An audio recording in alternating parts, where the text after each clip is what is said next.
Happy Thursday! Welcome to the Sean O'Connell Show. It is rivalry week.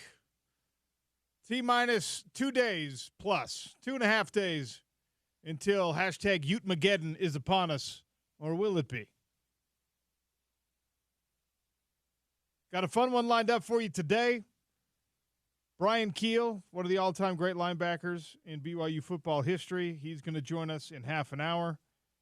We've got Mekhi Bernard for the Bernard Breakdown at noon, Eric Weddle at 12:30, Nate Orchard at 1. So you here on the home of the Utes will have to listen to an all-time great Coug, and then you've got 3 great Utes in a row as guests. So, and we'll be talking, spoiler alert, about this rivalry game a lot today, tomorrow, Monday, one way or another. It'll be the bulk of the conversation. There's no way for me to oversell how much I enjoy this week in college football, this week in the Utah sporting landscape, as I have talked about many times here on the show. There is something weird brewing. I did a podcast yesterday with one of my friends who's just a dyed-in-the-wool, long-time BYU booster, supporter, fan, season ticket holder for as long as I've known him. And the dynamic of pressure in this game has flipped to where it is BYU that has more to lose. And you saw Josh Furlong from KSL write an article about this, a column about this, with Utah now being the team with nothing to lose. And it is a strange, strange deal for Utah to be the one that doesn't really have any high stakes in this game. The expectations and the low bar, or the litmus test for the program, has been for so many years higher than what it is in 2024. And I've already said in 15 different ways this week why this is such a crucial game for Utah and its culture and what it means. And somebody texted in yesterday, and text line is always open, 877-353-0700. What I thought was a really good point, and we didn't have time to get to it on the show yesterday, but I wanted to bring it up because it is interesting. Effectively, as I scroll down to find it, if a losing streak, here it is, 39-90. If a losing streak in one bad season is enough to destroy the Utah football culture as we know it, then Utah football culture as we know it must not be worth a darn. Great point.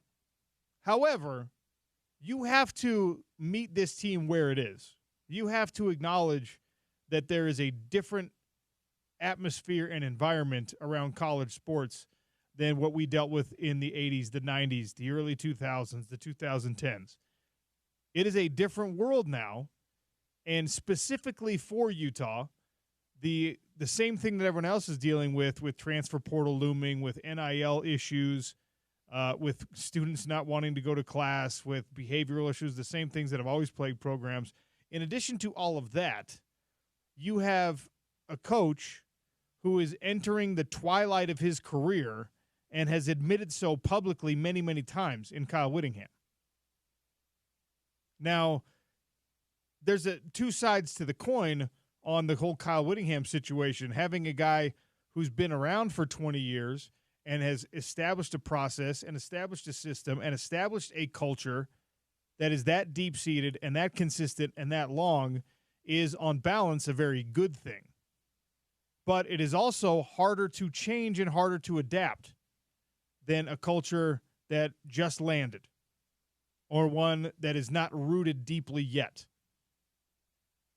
And if you're a coach who took over a program 3 years ago, if you're in Dan Lanning's shoes right now, where you're at a school with unlimited NIL resources and a philosophical agreement from the top leadership on down that the transfer portal is a tool for you, but you still want to make sure that you're recruiting at an incredibly high level in the high school ranks, and you've been given carte blanche to kind of do what you need to do. And that really is when I say carte blanche, it is also a blank check. Like for Dan Lanning, this era of college football is easier to adapt to than Kyle Whittingham, whose culture and situation and philosophy was established over the course of 20 years, where 17 of those years you were operating under a different rule set.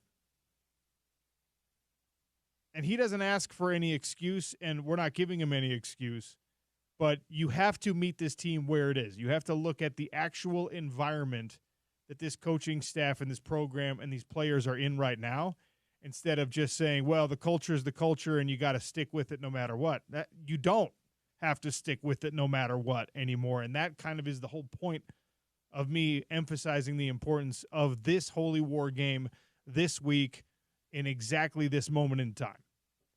If you were 1-3 in your last 4 games, it would be a little bit different. If BYU was 7-1, it would be a little bit different. If Kyle Whittingham had told us, I'm going to coach till I'm 65, full stop, you're stuck with me for a little while, it would be a little bit different. But you got to live in the environment that you're actually in as a Utah football observer and fan and player and coach. And because that's where we are, in my opinion, this is as important as the rivalry game has ever been. And so I thought on Thursday and Friday it would be the right time to start really getting granular and looking at what the expectations for this game realistically should be. I took to the old tweet machine and I put out some over-unders that obviously I think are going to help us tell a story about this matchup. The over-unders that I'm asking you about, right now at least, are, I think, crucial stats that will help decide this game. For now, and we're going to keep putting more out, but for now, I want you to tell me if Utah football rushes for over 151 yards in this game. That is effectively right at their season average. Can they be at their season average or above it? Or will BYU, who's got a very quality defense but not outrageously stellar in any one category, and not outrageously, top in the conference or top in the country against the run, can BYU, who's just well-rounded in quality, can they hold Utah under their season average? Utah right now, for those of you who are wondering, 6th in the conference in rushing defense. So you're right there kind of at the top of the middle of the pack. BYU is smack dab in the middle. They're in the 8th spot. They're giving up 146.5 yards a game. So Utah would only have to go 5 yards over the average of what BYU's already giving up in their games. So tell me if you think the over or the under is hit on that rushing total. And by the way, these are not Vegas rushing totals. These are my totals. I'm doing my own props here because, A, it's a little bit lazy to just lean on what Vegas says about the game. And B, it's my show, so I want to tell my own story here. All right? BYU, their rushing total, over or under 151 yards. Now, the way I came up with this number, rather than just taking BYU's average, is I split the difference between BYU's rushing average on offense and Utah's rushing defense. I split that difference, and magically, that ends up right at about 151 yards, which was, of course, parallel to where I put Utah. So right now you can see the flavor and the color of my followers coming through here. Utah's rushing total, the prediction so far is the over. BYU's rushing total so far is the under. And both coaches, both coaching staffs, players from both teams, players we talked to on the show today are going to tell you that the line of scrimmage is going to help determine who wins this game. And that's an old cliche and an adage, and it holds true every dang year. I think maybe more important, stats that are props that are more interesting are these next two. Over-under for BYU football and Utah football in the Holy War rivalry game that you can hear right here on Saturday night on ESPN 700 and the Utah Sports Radio Network. Utah sacks in this game. Sacks by the Utah football defense in this game. I can't believe I had to set the total this low, but because BYU's done a great job of protecting their quarterback, because that quarterback has some escapability, and because Utah's pass rush in this losing streak has slowed to a molasses glacial pace, The over-under total on Utah sacks for the rivalry game is set at 1/2. Over a half sack or under a half sack.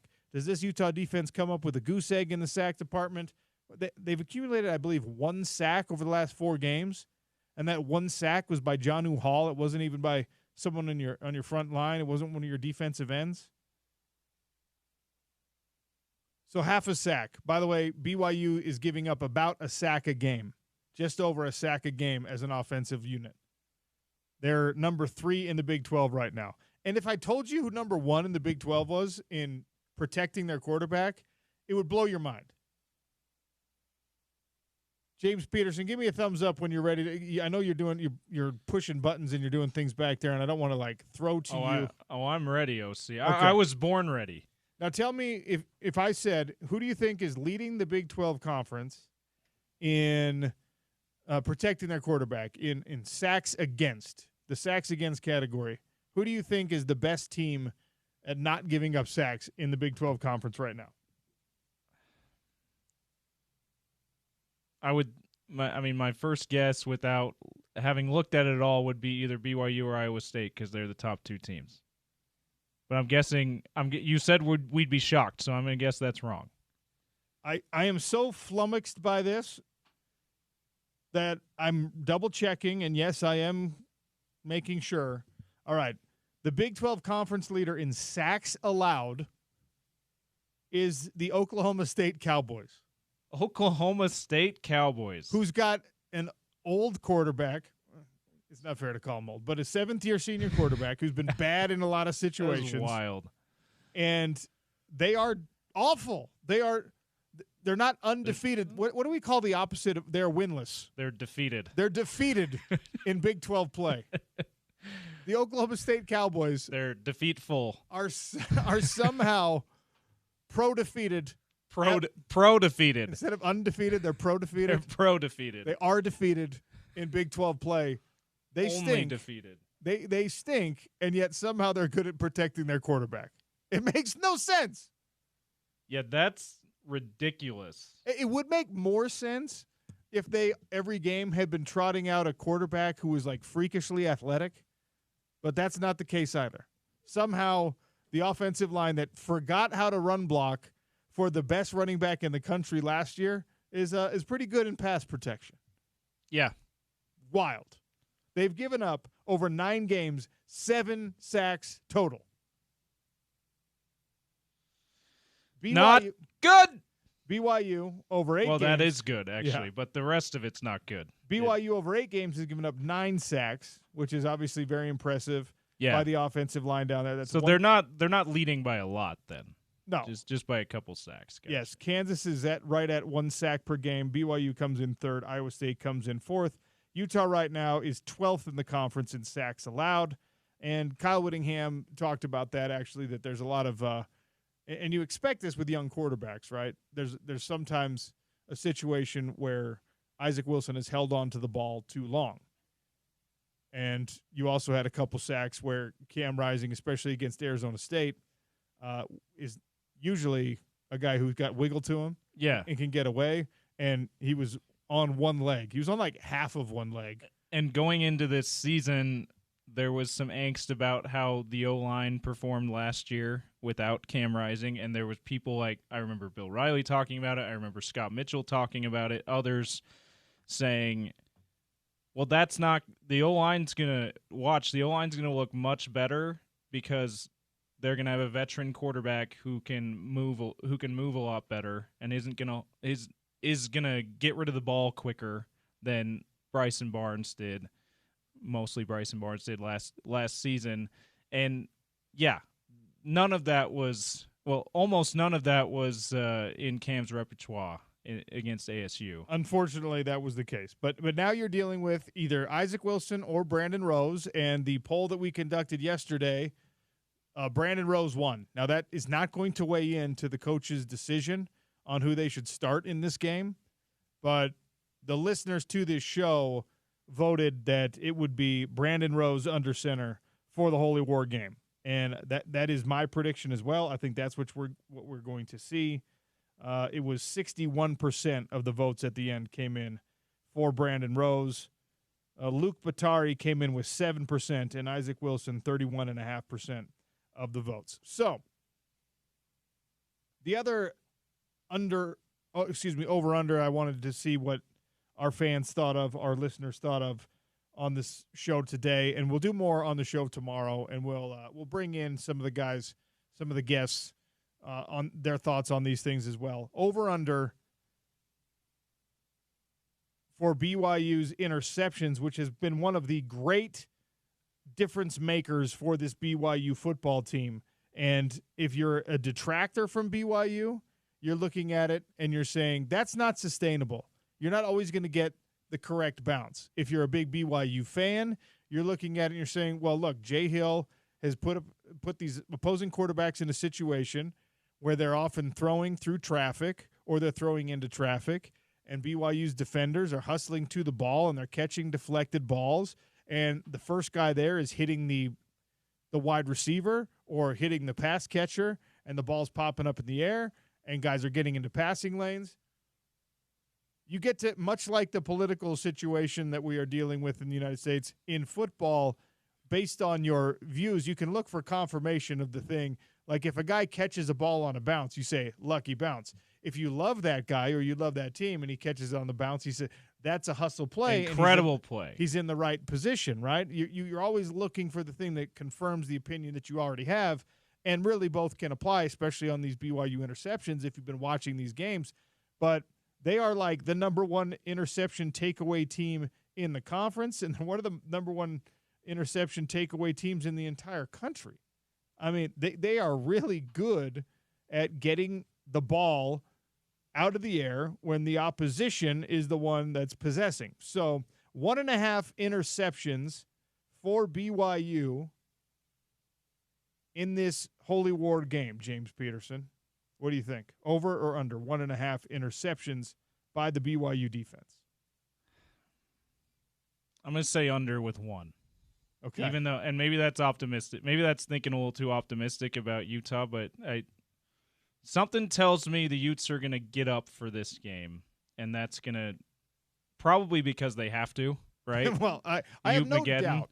I have no doubt Utah's going to get up for this game. Yeah, and I think that's one of the categories that I think BYU will get one because they're good enough to get one, even if the other team is being smart and everything. But I think they'll be a lot sharper, at least with ball, with possession, and keep taking care of the ball on offense. 14 interceptions in 8 games for BYU. Tied for first place in the conference. Yeah. One of those a pick 6. Utah has 8 interceptions through 8 games. 0 pick 6s. So that streak, that 19-year streak, is in jeopardy as we've got 4 games left. Yeah. And wouldn't it be awesome? And it doesn't have to be a game winner, but whether it's a game winner or not, wouldn't it be awesome if the streak stays alive with a pick 6 against BYU? I can't imagine. I'm thinking about how explosive and how exciting Rice-Eccles Stadium would get in that situation. So the over-unders are there. Go vote on them at Real OC Sports. You can also text me at 877-353-0700 on the Dish Pros text line. As always, the opening segment of the Sean O'Connell Show brought to you by Alvi Armani. If you're having hair loss issues, go to alviarmani.com and let them take care of it for you. The technology is there. You don't have to suffer through the embarrassment of thinning hair or hair loss anymore. Big thanks to alviarmani.com for always helping us out here on the Sean O'Connell Show. And then a question that I'm going to ask Brian Keel, and I'm going to ask Eric Weddle, and I'm going to ask Mekhi Bernard, and I'm going to ask Nate Orchard. New Bernard breakdown this week. The Bernard breakdown coming at noon. Who is the best player on the field in this Holy War game? We've known the answer to that question almost every time these teams square off. And it doesn't mean your team is going to win if you've got the best player on the field. Oh, certainly not. But there has been a coincidental or non-coincidental correlation in many years where the best player on the field has been a guy that plays for the winning team. In really in every single one that I can remember, except maybe 2021. Devin Lloyd was still on that Utah football team, and he was the best player on the field. He was the best player. Now, I'm not talking about who performs the best in the game. I'm talking about who is, if you're drafting a new team, if you're the guy recruiting a team of football players, you say, give me that one. I want that guy because he is best available player. Who is that in this Holy War game? I think it's a tough one. I'm trying to think of, for each team, maybe start with that. Is Mackay the best player on Utah, or do you think there's someone else we should be considering? Karene Reed should be considered. Karene for sure. Teo Johnson should be considered. Yeah. He's had a really, really good year for the University of Utah. Spencer Fano should be considered as the best player on the field for the Utes. He's graded out incredibly well. I know that offensive line is not as sexy, but they're like when Garrett Bowles was on this team for 1 year, a lot of folks looked out there and said, wow, Garrett Bowles is probably the best player on the field right now. Yeah. And that's – So is it maybe those 4 guys, or is that 5 we just look, I actually would you put Mackay in the room with those guys as one of the best players? I mean, he's certainly been the most productive player on offense. So, yes, I would, because you kind of have to. Look, so Brant Keithy deserves to be in the conversation. Yeah. Spencer Fano deserves to be in the conversation. Singer's been good at times. I'm glad you brought him up. Dorian Singer, while he hasn't been as productive as I would like to have seen through 8 games this season, Dorian Singer is a great football player. He's not a good football player. He's not a quality football player. Dorian Singer is a great football player. And if he was playing with Cam Rising consistently at the quarterback position, or he was playing with Shedeur Sanders as his quarterback, or he was playing with somebody who was a little bit more developed and a little bit more mature and a little bit more consistent at that position, then Dorian Singer would be a 1,000-yard receiver. There's no way in hell you can convince me otherwise. And also, I agree. When he's off ball, when he is not the guy who's getting the play designed for him, when there's no chance that Dorian Singer is going to score a touchdown on the play, which probably feels he doesn't have a chance to score a touchdown because it's been 8 games still. Yeah. Right? But he is hustling. He blocks his behind off. He runs his routes. Even if he's on the backside, he runs his routes the right way. He stays up on the sideline. Like, Dorian Singer is a great football player. His numbers don't speak to it this year, but he is. And it almost feels like as the season has gotten, as we've gotten farther and farther into the season, further and further, whatever the best way to say that is, it seems like he's had better and better games. More productive games out of the passing game. And that's one thing with Isaac Wilson as the starter that we had started to see is a bit of a rapport with Dorian Singer, maybe a little bit better than the other quarterbacks that have played this year. Just hasn't gotten the end zone yet. But that's the thing about Dorian Singer. Like, you're tempted to go, it's not been a great year for him. But if you really look at it, if you go back and listen, watch some of the highlights, watch some of the games, as you're able to, you'd be shocked at just how involved he's been in the passing game this year. He's a phenomenal player. He's been awesome. So is he the best player on the field? I mean, if we had to put this in like a bracket, he comes down to a head-to-head matchup against somebody like Brant Keithy, who's we know is great and also has the production to kind of testify to that a little bit more than Dorian does. He's probably losing out in that conversation. So to Mekhi Bernard, maybe the same thing. So okay, so we've gone on a long diatribe about Utah's side of it. Looking at BYU's, just looking at their stats, the guy that kind of jumps out to me is Glasgow. Isaiah Glasgow is unreal. Isaiah Glasgow, he's got the pick 6. He's leading them in tackles for loss with 9 tackles for loss. He's got a couple fumble recoveries, and he's got a few quarterback hurries and a couple of sacks. Like, he's in every category. He's Kyle Van Noy light. Yeah. All right. He's in every category as a disruptor on that BYU defense. I was coming in, I was expecting to say, hey, it's Tyler Batty probably. But statistically anyway, Tyler Batty has been maybe 3rd or 4th best defensive player on BYU. It's Glasgow, it's Jack Kelly. Jack Kelly's another guy. It's Darius Lassiter. Chase Roberts could be in the conversation. And of course, Retzloff. Well, yeah, the quarterback, Jake Retzloff, is probably the guy that if you ask BYU fans, if you poll BYU fans, and by the way, if Cam Rising had been healthy this year, I wouldn't have asked this question. I know. Right? Because if I would have said who's the best player on the field, we would have got one interaction like it's obvious we know who it is. Duh, it's Cam Rising. Right? And so maybe it is Jake Retzloff, but the numbers for Jake Retzloff don't speak to him being like super dominant. Now, everyone respects what he's done. Yes. Rightfully so. But that's one of the things about this BYU football team. For the next 3 days, you're going to hear me harping on this. One of the most fascinating things about this BYU football team is there's not one guy except the kicker on this BYU football team who's top 5 in the conference in any meaningful category. There's not one BYU player who's like a top 5 guy at his position in any meaningful statistical category. They've got a great deep running back room, but they've all split a bunch of carries. Their quarterback is playing phenomenal football, but he's not necessarily killing it in the run game, and he's not stacking up the yards and the touchdowns in the passing game. He's just making plays. He's doing it in a timely manner. You look at the defensive side of the ball, the same thing is true. It's a by-committee type situation. So we're going to have Brian Keel on in like 3 minutes, right?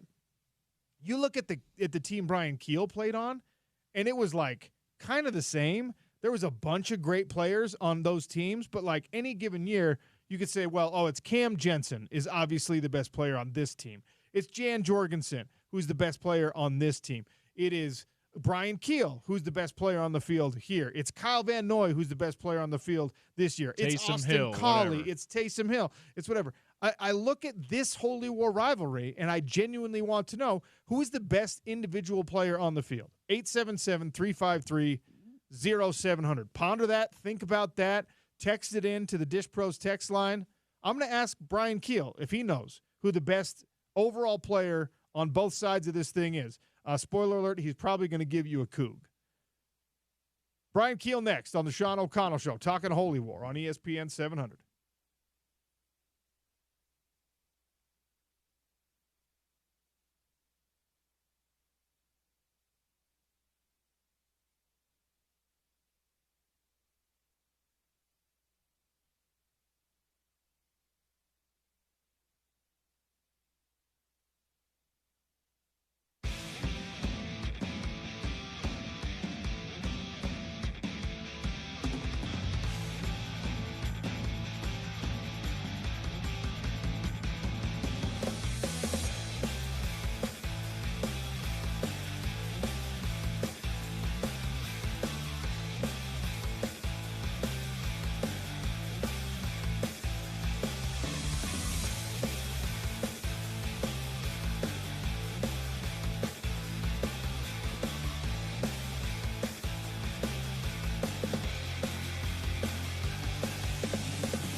Beck stands in the shotgun with 4 wide receivers. Beck drops to throw, looking out to his left. Looking.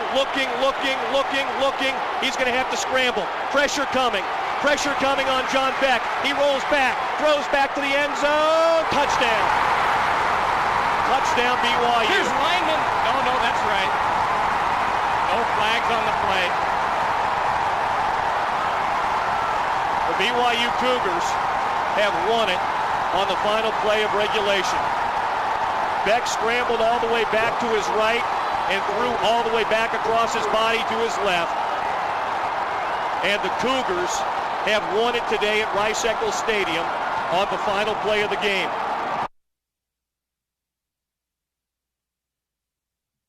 Beck to Harleen, that's the game winner for BYU from the 2006 game. That's the last time the Cougars won at Rice-Eccles Stadium. That sound courtesy of the Utah Sports Radio Network. Bill Riley, Frank Dolce on the call. Probably for Utah fans, the longest play in rivalry game history. Beck was scrambling around for like 22 seconds before he found Johnny Harleen in the end zone. Unreal. I have very vivid memories of that game. I had transferred to Weber State already. Our season was over. I was in the stadium as a spectator, and I was sitting in the muss, and it was just like this slow motion, terrible realization that Joe Giannone was way too far away. He was not going to get to Beck on time. Harleen was all by himself. Oh, an ugly one. Why did you play that, James? We're the home of the Utes. I know, and it's I know that I just made a bunch of people upset in their cars. Be careful on I-15 out there as you're listening to that and being triggered by that. But our next guest, your guy Brian Keel, played in that game, so I thought we'd throw him a bone and play one of the most infamous plays from a Utah perspective in the rivalry game. All right, Brian Keel is our guest, all-time great linebacker down there at BYU, and of course an NFL veteran as well. Kind enough to join us here on the Sean O'Connell Show. Brian, welcome. How are you? I'm doing great. How y'all doing? Doing all right. Give me your most vivid memory of this rivalry game, and maybe it came from that 06 win at Rice-Eccles. Oh man, that play you just showed, that might have been it. I don't know. That's up there. That just it brings tears to my eyes hearing that. I've never heard the Utah version of that call, and that was the first time I've ever heard that call, and it kind of cracked me up because there's just some different emotion in the voice versus the Greg Wrubell call that I typically hear. You don't say. Bill Riley's disappointment didn't sound like Greg Wrubell's elation on that call. I've never heard that. That was honestly one of the most entertaining things I've ever heard. And he called it about how I would if I was in his shoes. So I can appreciate it. And what a play, what a rivalry, what an awesome opportunity for both programs. I love everything about it. Look, I love this game. I've been public about how much I love this game. I'm really happy it's back as a conference game. I'm going to feel that way about it regardless of whatever the result is on Saturday. I did not think, I'll be honest, I did not think that we'd be talking about this game heading into November 9th the way that I've had to talk about it this week. Obviously, the seasons for these two teams have gone kind of contrary to what the preseason expectations were. We didn't have a chance to talk to you in the preseason. Did you have an inkling that BYU was going to be significantly better than expectations, maybe even this good? No, not a chance. I'm not going to lie to you. I was like everybody else. I thought we would be mid at best. I had no expectations for this season, and everything that they've achieved has just been gravy for me and for all realistic BYU fans. Even, a lot of the coaches, I've either played with them or friends with them, et cetera. And a lot of them, they didn't know that they were going to be this good. It's really caught everybody off guard. And it's just obviously a pleasant surprise, but Utah was supposed to be dominant and all these things. And that's really, honestly, they've been so consistent. Kyle Whittingham has done such a great job in his tenure there and all the coaches up there. Honestly, I'm probably more surprised about their struggles than I am about BYU's success, just because they've been so consistent. And it's just weird as an outsider, as a non-Utah fan. It's really weird to see the struggles that they've had. Well, one of the interesting things when we have this conversation about BYU overperforming their expectations is I just ask people, all right, what is it? How have they done it? I have my own opinions about it. And look, you are a very educated football fan. You played at the highest level for a long time. You were great at BYU. So when you're watching this team, when you're seeing the film, why are they outperforming their expectations? What has been the key to them being so much better than we thought they could be? That's funny. I just this morning at the gym, someone asked me the same question, and what I told them is that there's no one thing. That's what's kind of weird about it. They don't have a star. They're on the whole team. There's not like a superstar player. There's not like that guy that you just point to. But they're all really good. They're all really good football players. And then their success is a result of them doing all the little things the right way. They control the line of scrimmage. They're physical. They tackle well. Their special teams are sound. They block. They get after the quarterback. They're opportunistic with turnovers, and then the offense scores when they get turnovers. The quarterback makes plays. He scrambles when he's supposed to. They effectively run the ball. I mean, there's just like so many little things that they're doing the right way and playing complementary football, and that wins. That's what's incredible. Like I said, they don't have that superstar guy, but they're all playing really good complementary football together, and that is what has driven their success. It's like you're reading my mind. I asked this question right before we went to the break, and I said, who is right now, every year that I've watched this rivalry game, it was pretty easy to say whether it was a Utah player or a BYU player. It was pretty easy, I think, to identify that's the best guy on the field. That's the guy who's going to have an NFL career. That's the guy who's a borderline All-American or a bona fide All-American. Through the history of this rivalry, any given year, I can throw a year at people, who's the best player in this particular year? And there's kind of an obvious answer. Well, because of what you said about BYU, which I agree with, they don't have like this star that stands out above the rest of his peers, even though they're the best team in the conference. And Utah doesn't have an obvious like mega star. There's no All-America candidate this year, that at least not in my estimation, on this Utah roster on either offense or on defense. So can you answer that question for me? Who's the best player on the field on Saturday? Yeah, so I agree with you. There's no clear-cut guy. For Utah, I can give you the MVP of their season is Bernard. Yeah, Mekhi Bernard, yes. 100%. He's the MVP, and I mean he's willed them. The games that they've been close in is because of him, and the games they've won are because of him. And so that's on the Utah side. On the BYU side, I couldn't even. I guess okay. I take that back. I was about to say I couldn't give you an MVP. I would have to say the quarterback, and it's not like, and he's not even playing like a. He's playing great. Don't get me wrong. He's playing phenomenal, but he's not playing like his numbers aren't like all conference numbers or anything like that. But he's making the plays that he needs to. He has like timely runs for the third down. He's cleaned up the turnovers. He's been good in that regard, and he's thrown some dimes when he needed to.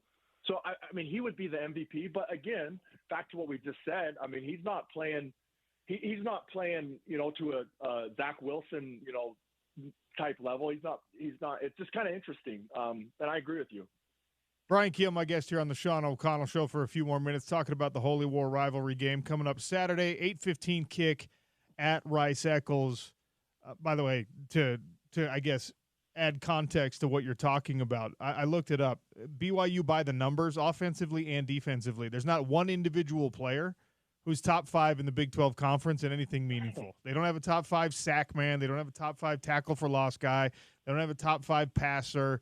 But everyone does their job, and they're the only undefeated team left in the conference. It's the definition of team football. Yeah, jack of all trades, master of none. I didn't know that about the stats, and it doesn't surprise me at all. It's just kind of funny when you do all the little things that the sum or the individual parts is greater than the sum, or however that phrase goes. I mean, that's what you're seeing there.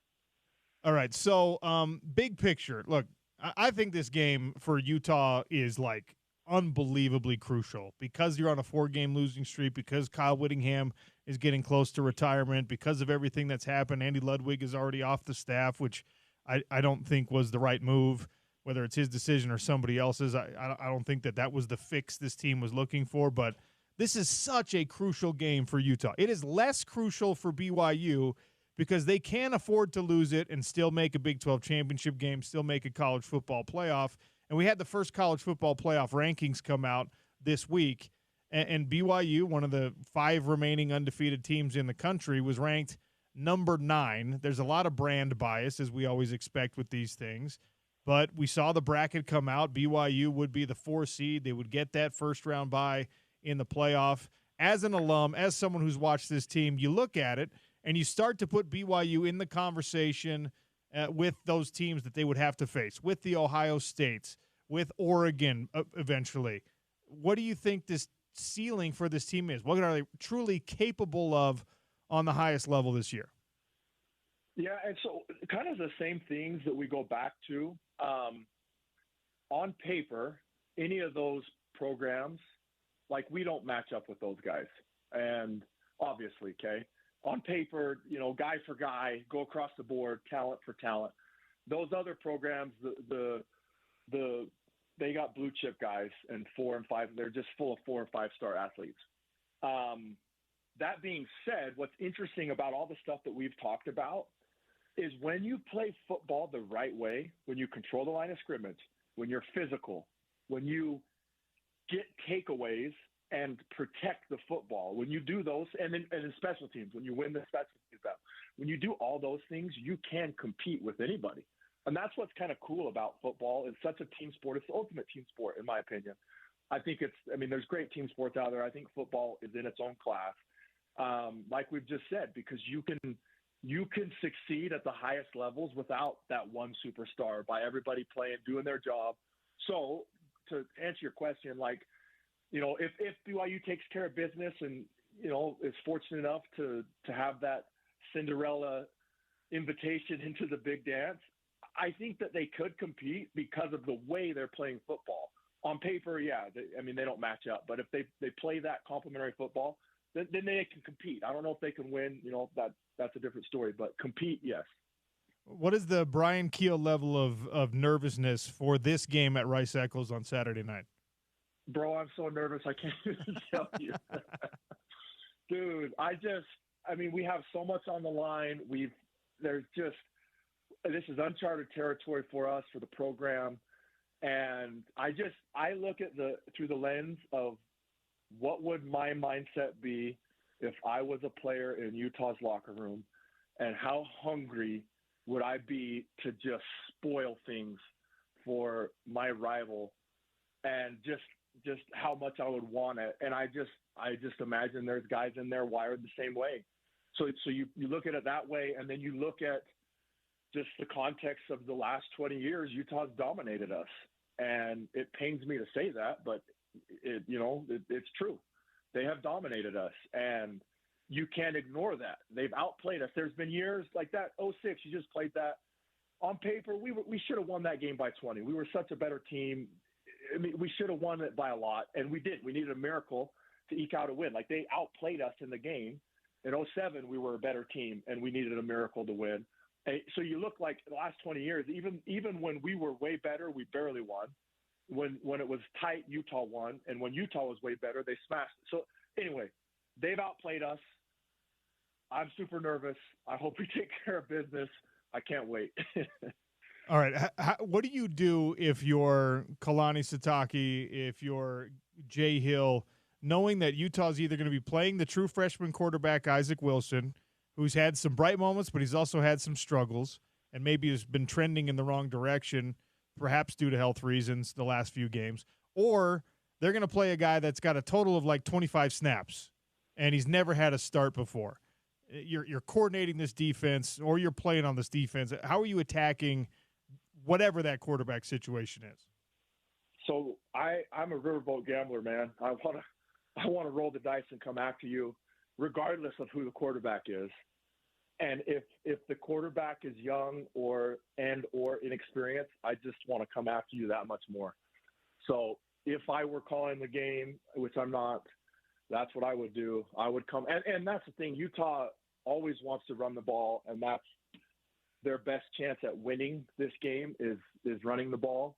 And so you come after them, and that helps against the run, and then obviously it helps against the pass. That's what I would do. And I would be surprised, just given the way that they've been aggressive this season, if that's not what they would do. But, yeah, who knows? We'll see.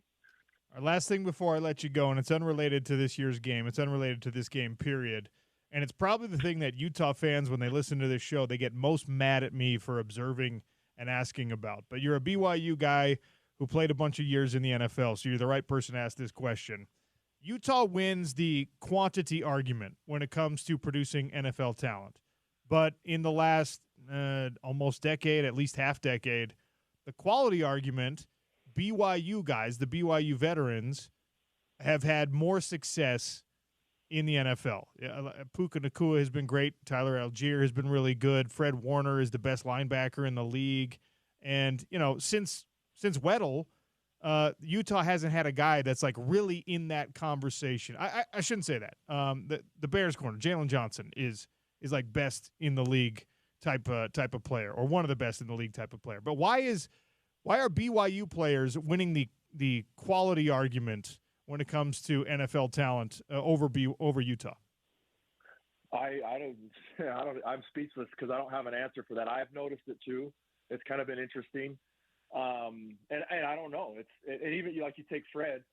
Who could have predicted that kind of success? He was a phenomenal player at BYU, obviously, but he was a third-round pick. He wasn't even a first-round pick. And then the success that he's had, I couldn't tell you why. Maybe it's like a culture thing and just working. Like maybe with Fred, for instance, just a culture of improvement and like mastering your craft and doing all the little things, film study, take care of your body, all that. Maybe that's what it is, but I'm not going to sit here and pretend I know. It has been interesting to watch that. But I agree with you on Utah's. Their DBs are not. They're really good. Like you just said. So they do have some guys, but I don't know. It's an interesting discussion. Yeah, I don't know if we'll ever get an answer on it, but it's been one of the weird things that I have been looking for an explanation on, and most people are just like, I don't know. It's just kind of luck of the draw sometimes, and it is what it is. Luck but is probably it. Dude, appreciate your time, your perspective. Are you going to the game on Saturday? I don't know. I had been planning on going this whole time, and then the game got announced for 8:15, and I'm starting to get old and cold. And 8:15 in the cold for 3 hours versus on my couch with a blanket is kind of a toss-up. So I'm still on the fence 2 days before. We'll see what happens. I don't know. I can't wait, though. All right, well, if you're there, I'll see you there. Enjoy the game regardless. Thanks for your time today. Always a pleasure, brother. You take care.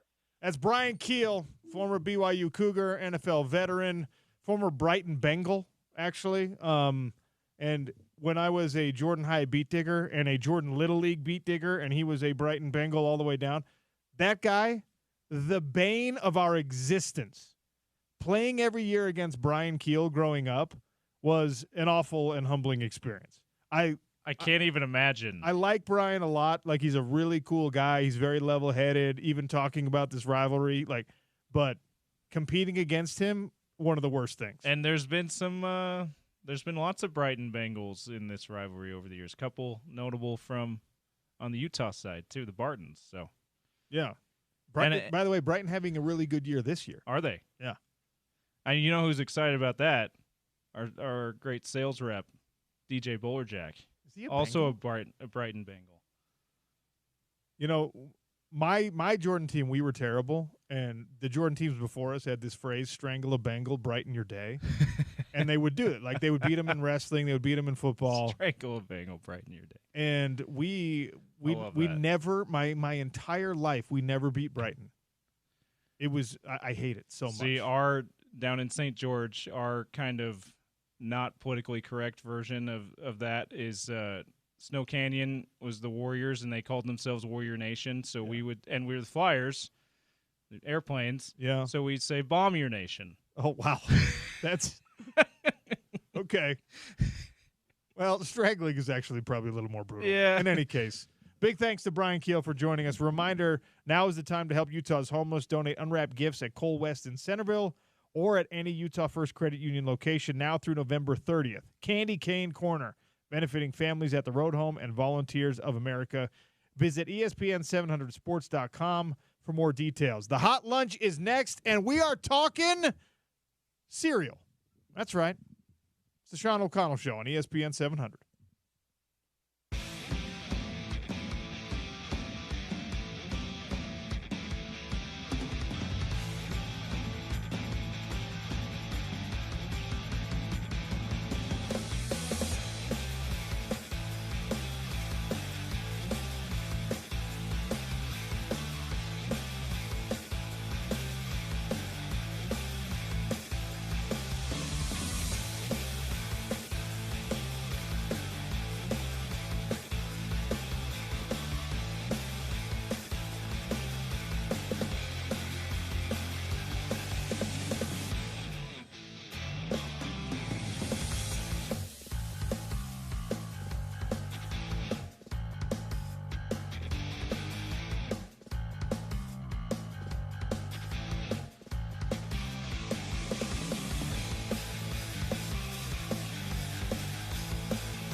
Hot Lunch brought to you by Lemon Shark Poke, just east of us here. It's 6 East Broadway in Salt Lake City in the ground floor of the Judge Building. Poke bowls, bento boxes, Asian-inspired small plates. Really, really tasty stuff. And the OC Bowl with the shoyu salmon in it. Go check it out. Hot Lunch, real quick, James, because we've got the Bernard Breakdown coming up in 5 minutes. Have you seen the Travis Kelce, Jason Kelce cereal, the Kelce mix? Yeah. Have you tried it? I have not tried it yet. Have you ashamed gotten it for your kids? I'm ashamed to admit I bought a box. Okay. Were the kids excited about it? More excited than you? They were not excited about it because they're just like, I don't know who these bearded men on the front of the cereal box are. They don't care, right? And then I was like, it's Reese's Puffs, Lucky Charms, and Cinnamon Toast Crunch all mixed together. That's what gets them excited. Yeah. Okay. Yeah. Those are Kelce mix, three great cereals. I'm not sure if it's one of those things where it's three separate things that when they're mixed together, it's not as good. But separately, those are good cereals. So my wife and I had a disagreement on this. She thinks that it's the Cinnamon Toast Crunch that is the outlier. And I'm like, no, like peanut butter and cinnamon toast, like cinnamon sugar, that's cool. You can mix those two things together.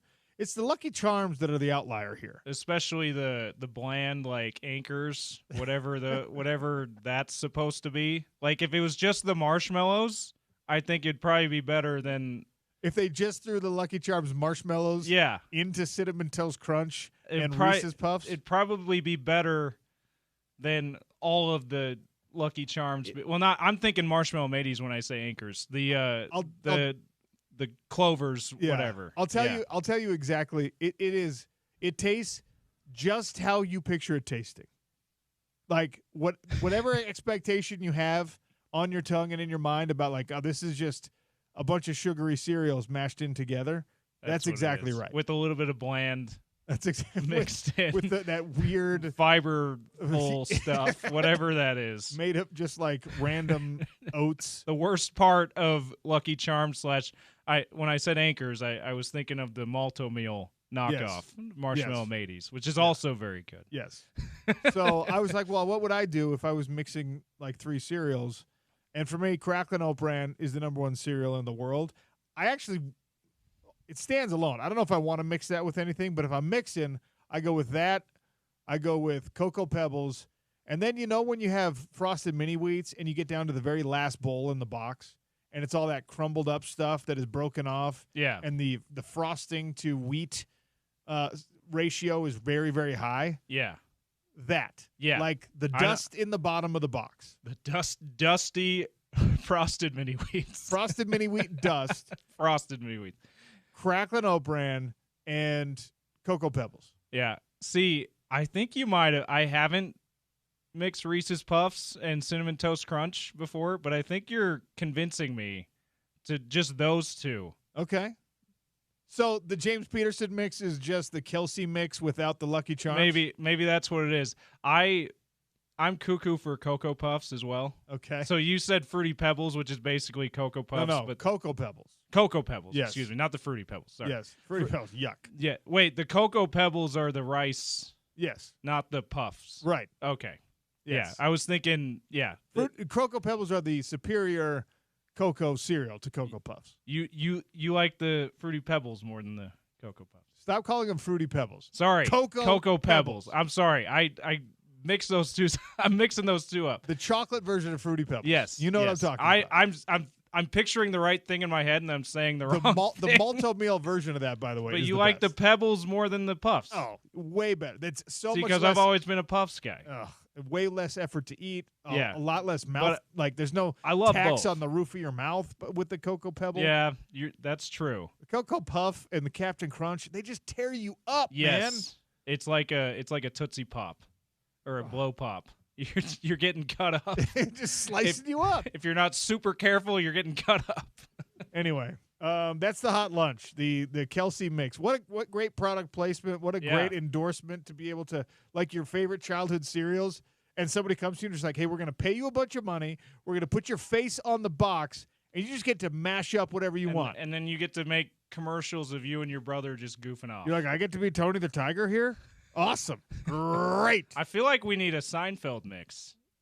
because of how prominent cereal was in the TV show. It's not a bad idea.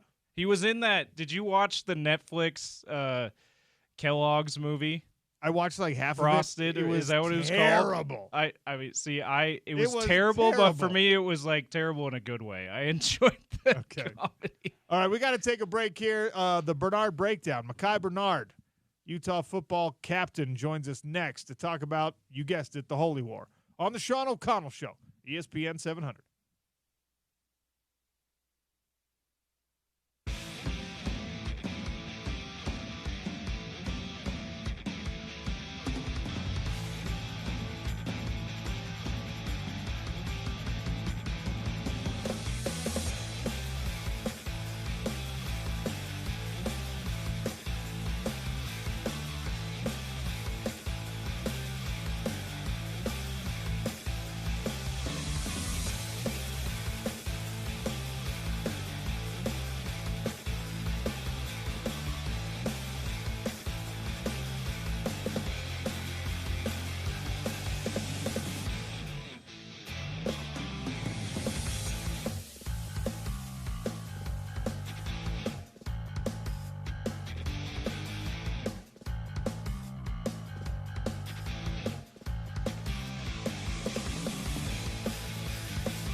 4, now 5, now 6 at the line of scrimmage. Turning to give to Mekhi Bernard. Nothing there. Breaks a tackle. Gets out into the open field. Stays on his feet. 25. He makes a man miss. 30 up the sideline. 35-40. 45-50. 45-40. 35-30 and down at the 27 of the Oklahoma State Cowboys. It was all second and third effort by Bernard, and Utah makes a huge play to flip the field here in Stillwater.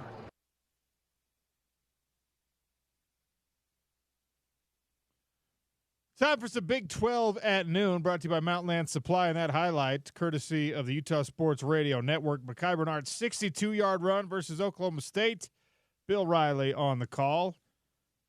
Right now, time for the Bernard Breakdown with Mekhi Bernard, brought to you by Prices Guaranteed Doors. The Utah offensive captain joins us here on the Sean O'Connell Show.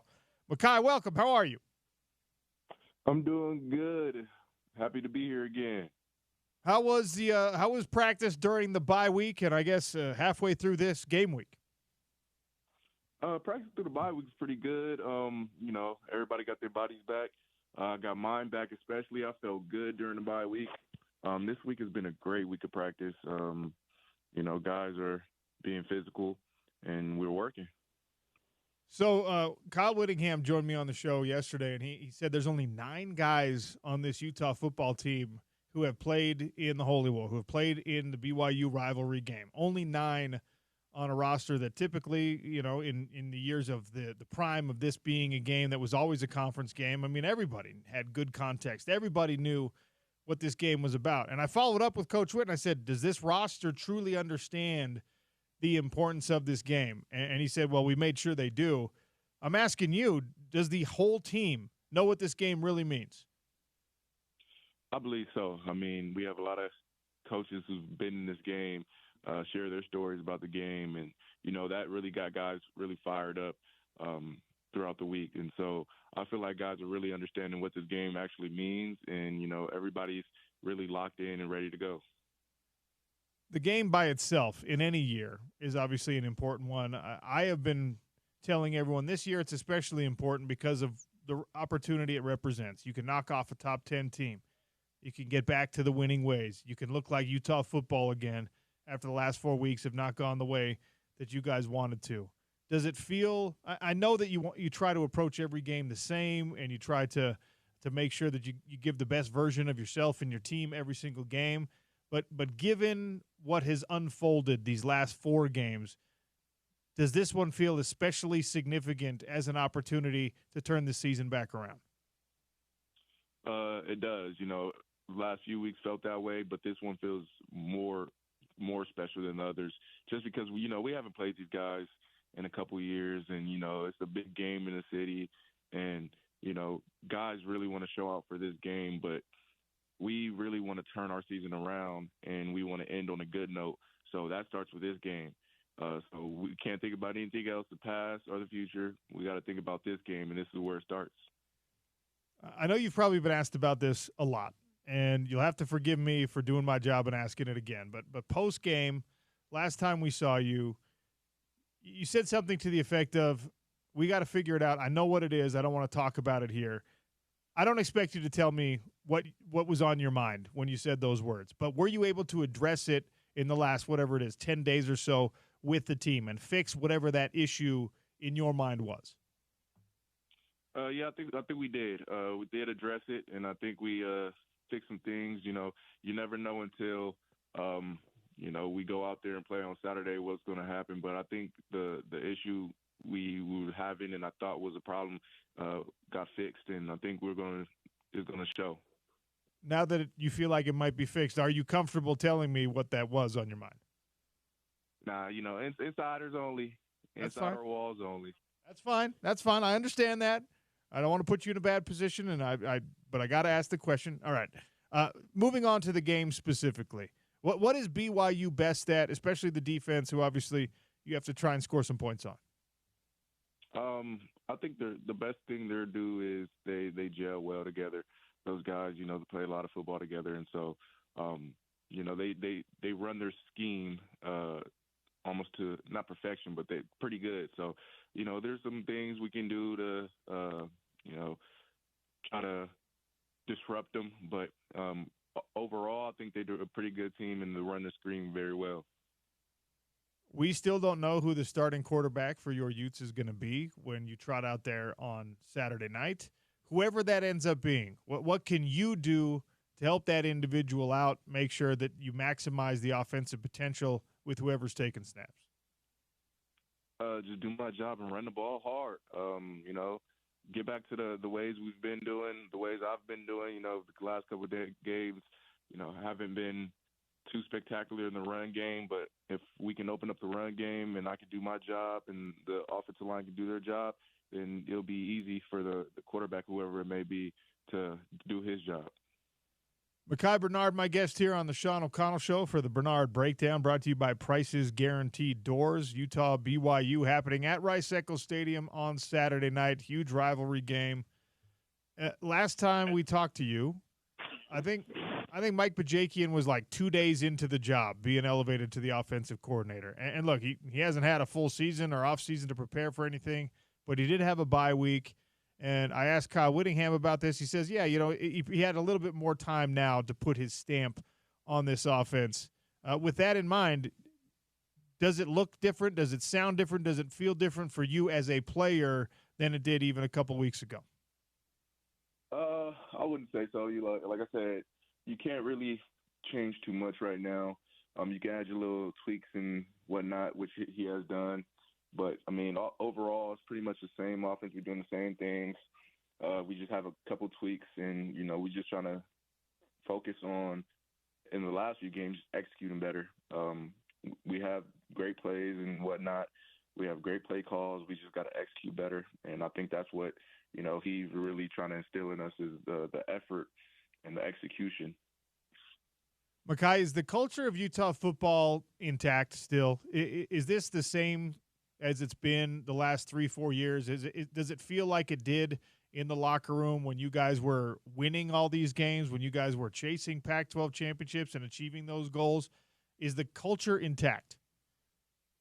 The culture is intact. It's kind of harder because you have to now teach the new guys, transfers and freshmen, what the culture actually is, rather than, there being more guys who's been in the program longer that outweighs those guys. But I think it's still intact. We just got to figure out a way to make sure it's, I don't know how to say it, but make sure the young guys, the transfers come in and understand that. Like I said before, when I came in 2019, there was, 40, 50 guys that have been in the program 2-3 years.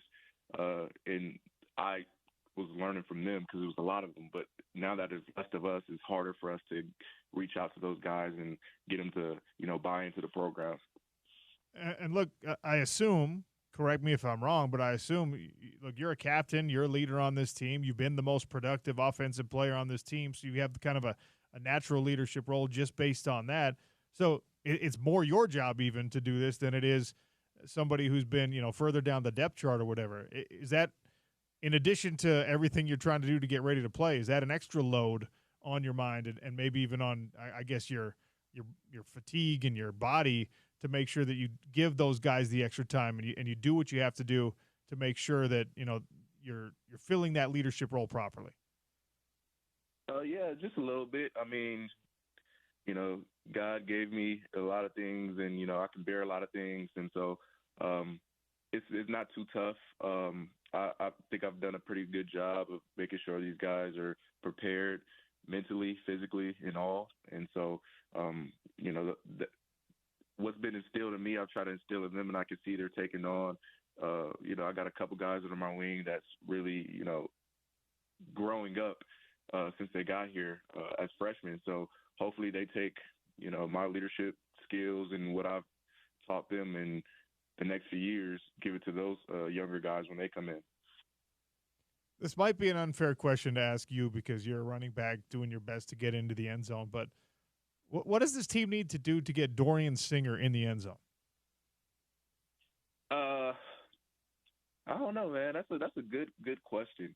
Dorian he's a spectacular athlete. He can catch almost every single ball thrown at him. I think he's got a 99% rate, but I think it's just getting him an open field, I guess, because he's going to make contested catches, but, contested catches don't always go in the end zone or, he break loose. That's not really likely for a contested catch.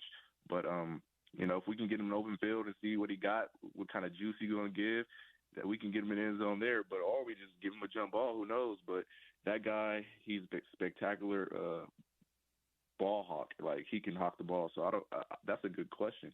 Yeah, look, I've been high on him since he was at the University of Arizona. I thought it was one of the big gets in the offseason for you all, and the idea that like he's a great player. I mean, he plays football the right way in my estimation, and the fact that somehow he still hasn't found the end zone 8 games into a year is a conundrum. It's a puzzle to me because he's been productive. He's got 14 yards a catch. He's got over 500 yards, but so far no scores.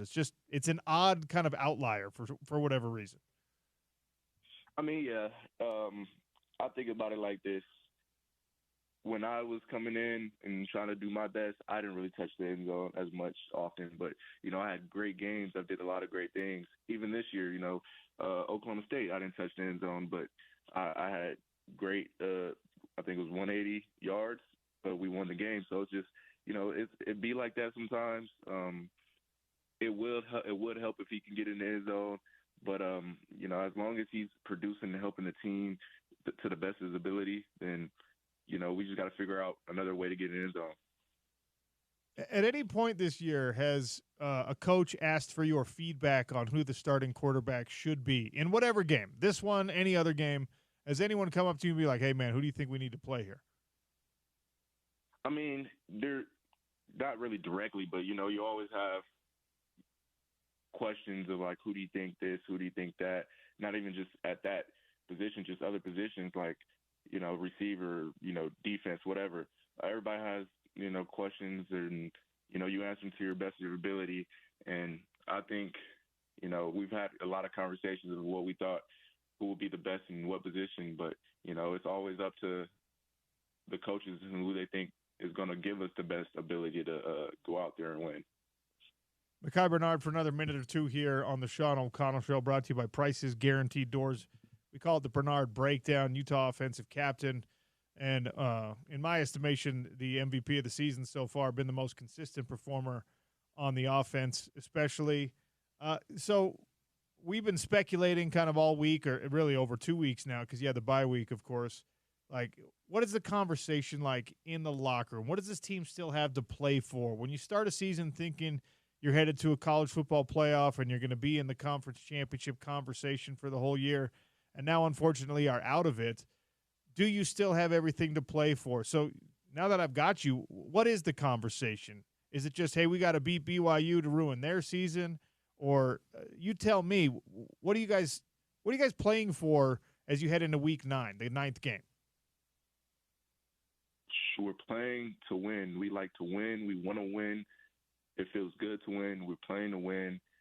We want to win anything. We want to win every game left on the schedule. You think about the future and, okay, college football playoff or, Big 12 championship, whatever. But, in order to do that, you have to win, and we want to win. And so we may not end up in that position, college football playoff or Big 12 championship, whatever. But, at the end of the day, we play this game we love to play it and to win. So we just want to win the next few games we have, and hopefully more comes.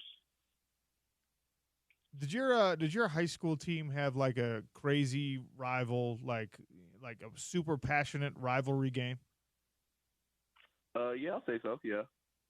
I asked that because I think and you said everyone on the team's been kind of educated on this a little bit, but like this game specifically, you could become a legend with one performance in a game like this. And I know you want bigger things than to just be talked about in the BYU-Utah rivalry, and everyone on your roster does, and you guys want to win all these games. But is there an appreciation for the opportunity to, like, you have one great play, one great game here, and at least in the state of Utah, your name is immortalized forever?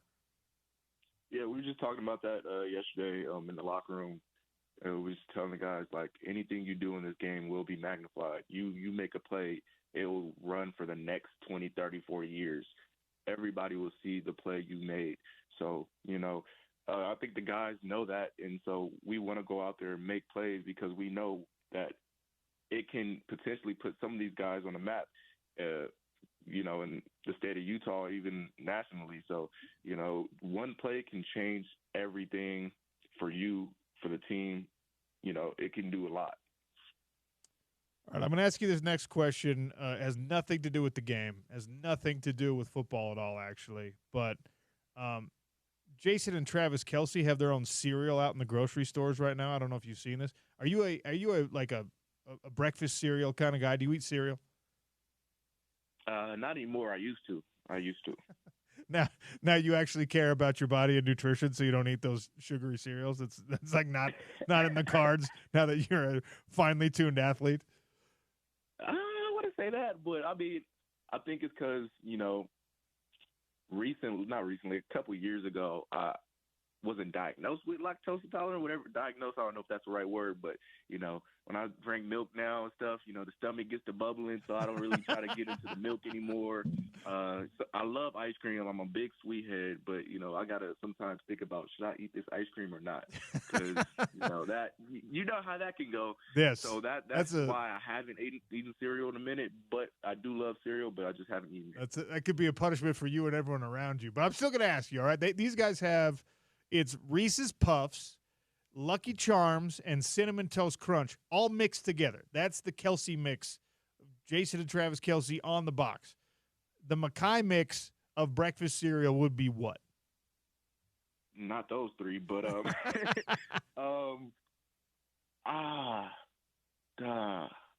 like the Reese's Puffs with the cinnamon toast, but the Lucky Charms kind of throw me off. Yes. But I will say I will add like maybe another chocolate, like Cocoa Puffs or something. Cocoa Puffs, Reese's Puffs, and Cinnamon Toast Crunch. Double chocolate with a little cinnamon sugar. That's not a bad idea. That sounds good, actually. All right. Yeah, I mean the marshmallows on the Lucky Charms is kind of crazy to me, but hey, it is what it is. You know what, Makai? We just had this exact conversation. I was talking to my wife about this last night. She's like, "No, the Cinnamon Toast Crunch doesn't fit here." I said, "No, the Cinnamon Toast Crunch belongs. It's the Lucky Charms that don't belong in the mix." So not at all. They don't. Yeah, and Makai, James, the producer, chiming in here. I actually said one eerily similar to yours. I said, just take out the Lucky Charms and just do Reese's Puffs and Cinnamon Toast Crunch, and I'd be good. Yeah, exactly. You could throw a Frosted Flake in there also, which would be pretty good. But, yeah. I hadn't considered the double chocolate puffs, though, like you did, Makai. That's a good call. That's why he's making the big bucks, and that's why he's, going to be an all-conference guy, and we're just sitting around here doing radio, James. He's got better ideas than us. Big bucks. I wish I was making the big bucks. You will be soon enough. All right? Makai, good luck. We will see you up there on Saturday night. Appreciate you for joining us again today. Thank you for having me. Makai Bernard, the Bernard Breakdown on the Sean O'Connell Show, brought to you by Prices Guaranteed Doors. He's going double chocolate and the Cinnamon Toast Crunch. Not a bad idea. No, not bad. I do wonder if it might be a little too chocolatey, but I'd try it. James, I'd try it. There's no such thing as too chocolatey. And imagine the other thing about this, the cereal milk left over. Yes, cinnamon and chocolate. Cinnamon chocolate with a little hint of the peanut butter from the Reese's Puffs. That is an excellent cereal milk. Yes. One thing we've learned in our short working relationship, OC, is that we disagree a lot on a lot of these like things that are non-sports related and some sports related things too. But yes, that's one we're on board with. That's the one we're on board with. The cereal milk. Cereal milk is phenomenal. It grosses out other people, but I'm with you. Those people are morons. You can't waste the cereal milk. Also, that's the other thing. We're not food wasters. No. I apparently my soul was born in a depression. Same with I can't waste food. All right, big thanks to Makai Bernard. We keep it rolling with an all-time great for the University of Utah football team. Eric Weddle joins us next on ESPN 700.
Sean O'Connell Show on a Thursday, 2 days away from the Holy War, 2 days away from potential Ute-mageddon.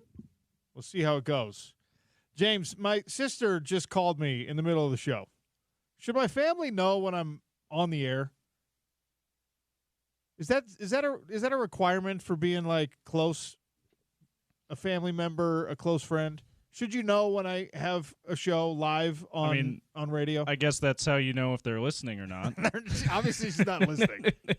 Guess how you know how loyal they are. Well, she lives in Boston, so it's probably okay. She's not listening. She to could Utah download Sports the Talk app. Radio. Yeah, it's free. We probably Google Play in the App Store. I probably don't ESPN talk. 700. I haven't yet talked enough Utah hockey for her household. All right, but anyway, maybe just throw it in the group chat. Hey. But since she lives in Boston, you got to put it in Eastern time. Yeah, I hate that. I hate having to translate things to Eastern time. Anyway, all right, it's time to talk with Eric Weddle, the Utah football legend, head coach of the Rancho Bernardo Broncos. Dad, what's up? What's up? Hey, if they don't know, then there's going to be real problems that they're not listening to your show. So you get on the horn and you remind them who the best in the business is and that they need to tune in every day so you know that they love you. All right. I'm gonna yell at her for it. If Eric Weddle says that I can get mad about it, I can get mad about it. All right. Dub doesn't give bad advice in life. Period. All right. Look, it's Holy War week, man.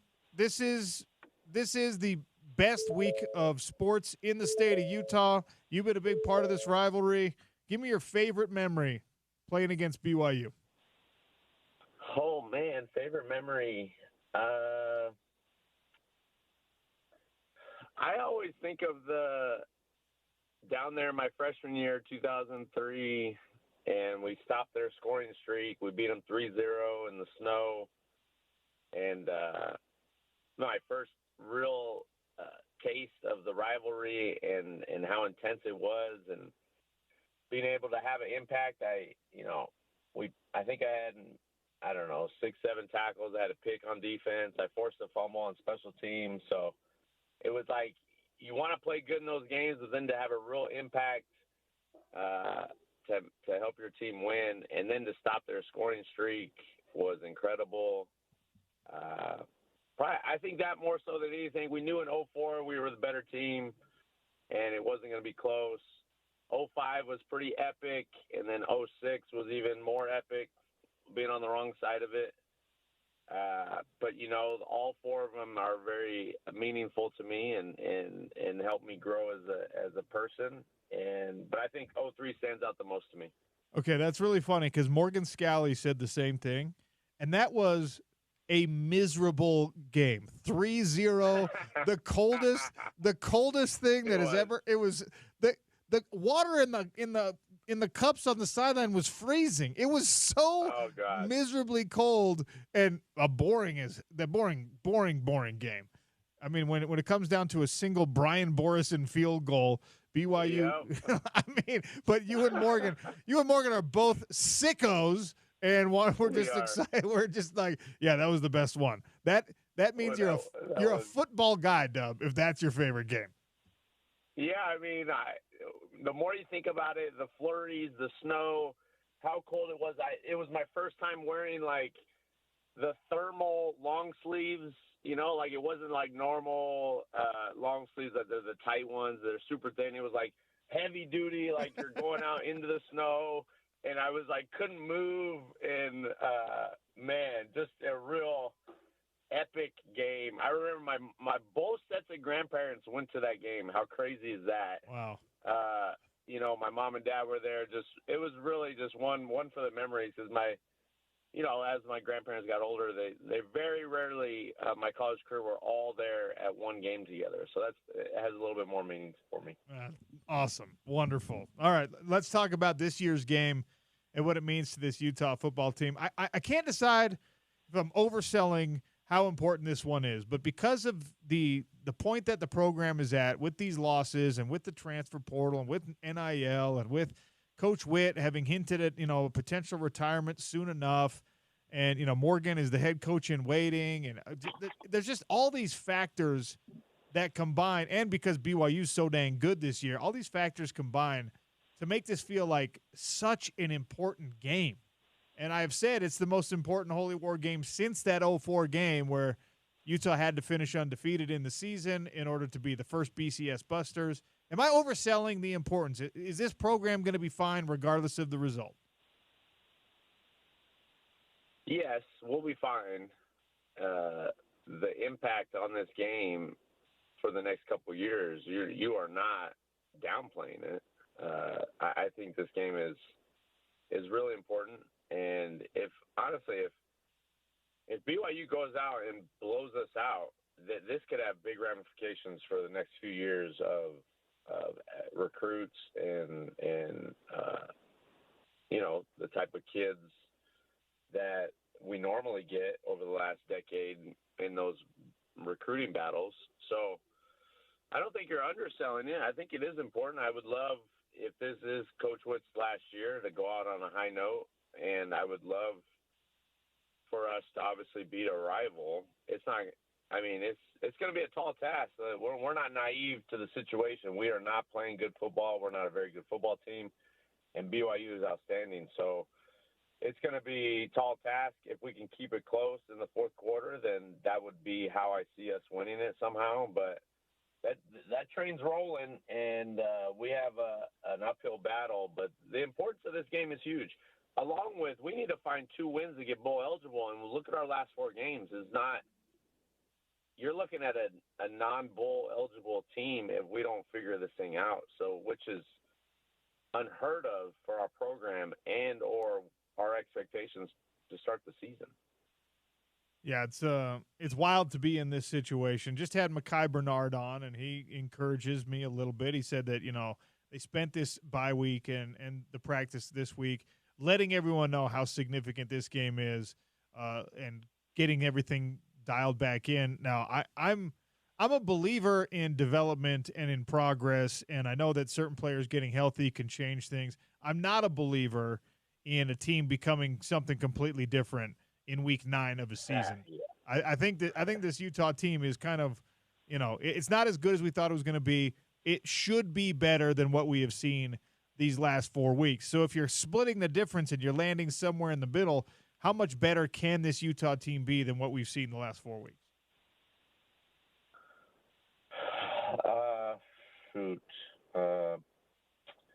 I agree. I agree with your stance. You are what you are at this point. You can coach up the details and the fundamentals and try to get some fun back into the team. You play your best when you're having fun. You're playing for each other.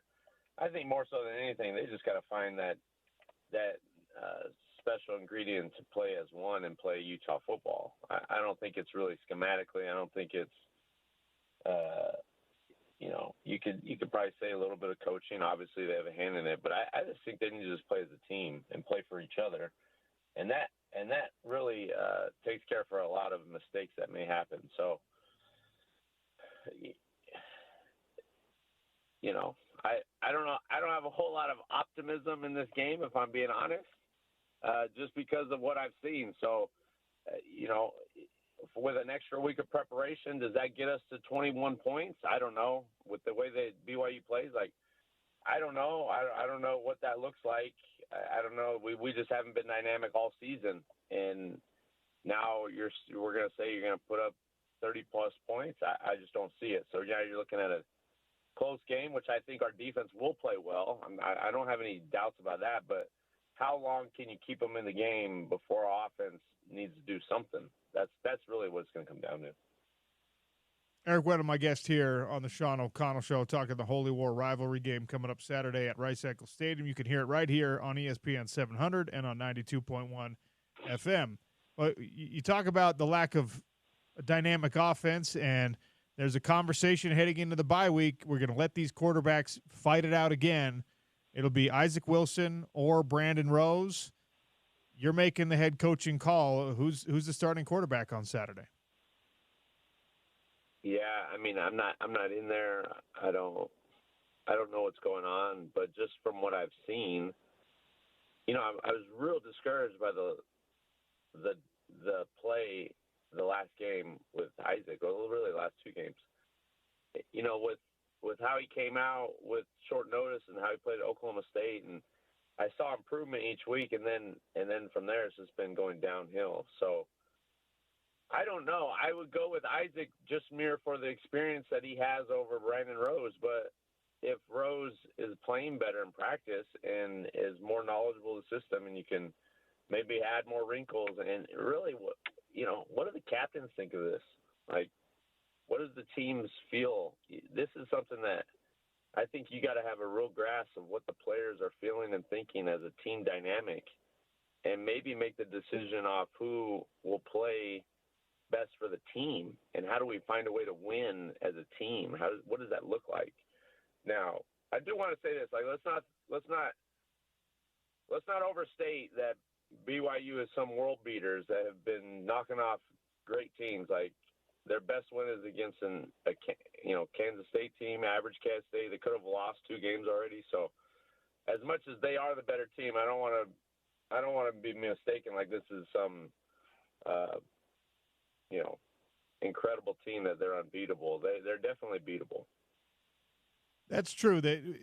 There's an element of good fortune and luck to every great team and every undefeated season, and BYU has had some things bounce their way, especially in that Kansas State game you just mentioned. I mean, when you muff a punt and then you end up running that same punt back for a 100-yard touchdown, like things are going your way. And to the credit of BYU, even BYU insiders have been saying the same thing this year. So there's some nervousness on that side that the good luck is going to run out against Utah.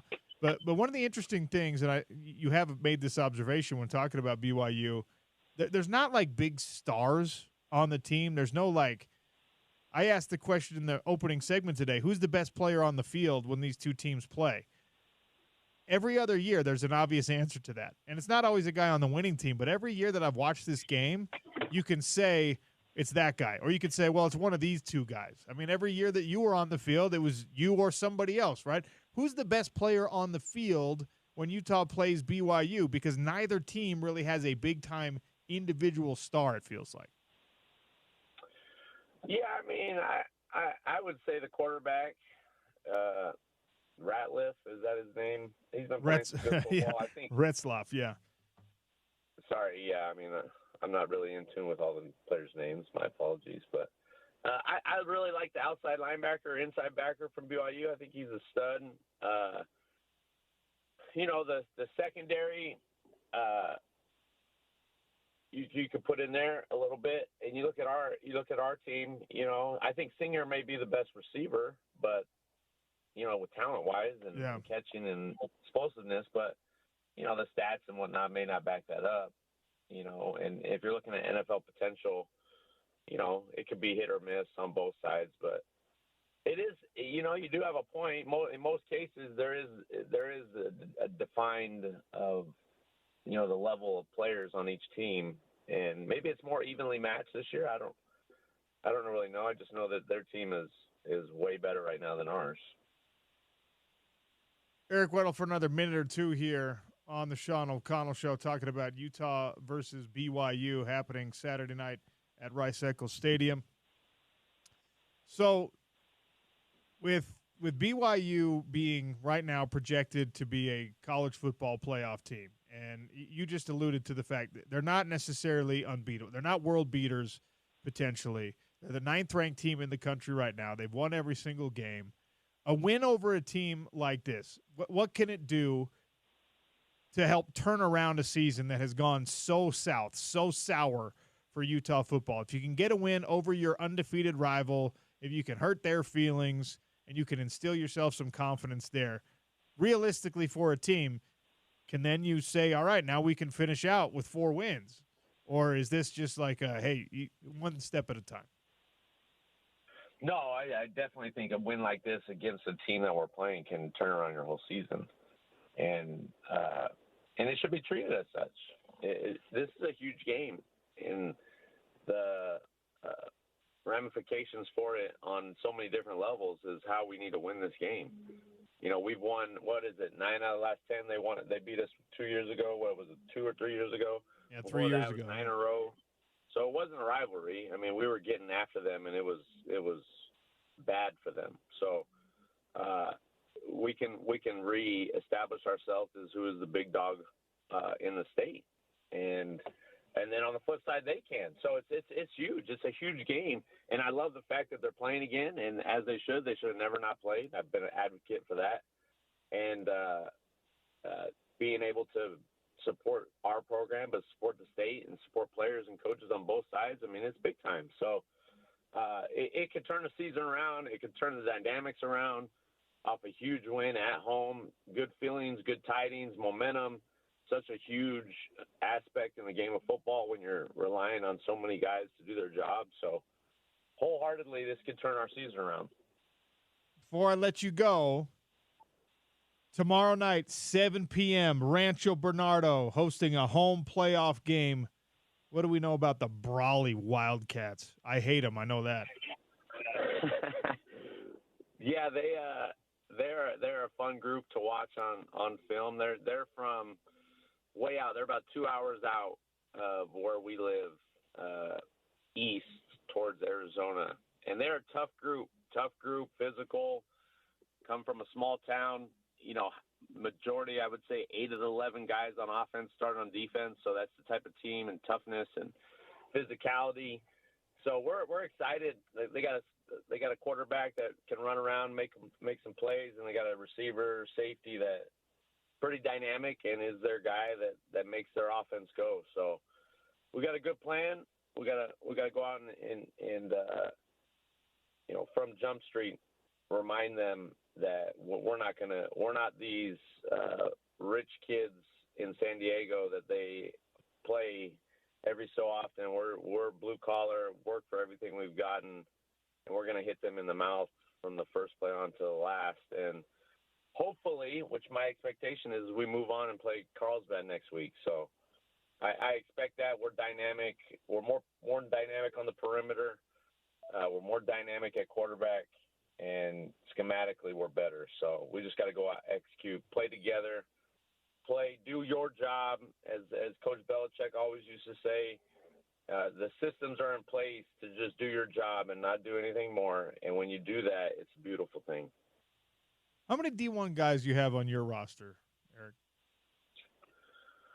D1, like senior class, or just my whole team, where I think how many guys we could potentially play D1? Yeah, like whole team. Whole team, like Power 5 D1 or D1 in general? Well, I guess we should focus in on the Power 5, yeah. Yeah, I would say I have 3 freshmen that are on varsity playing, so including them, I would say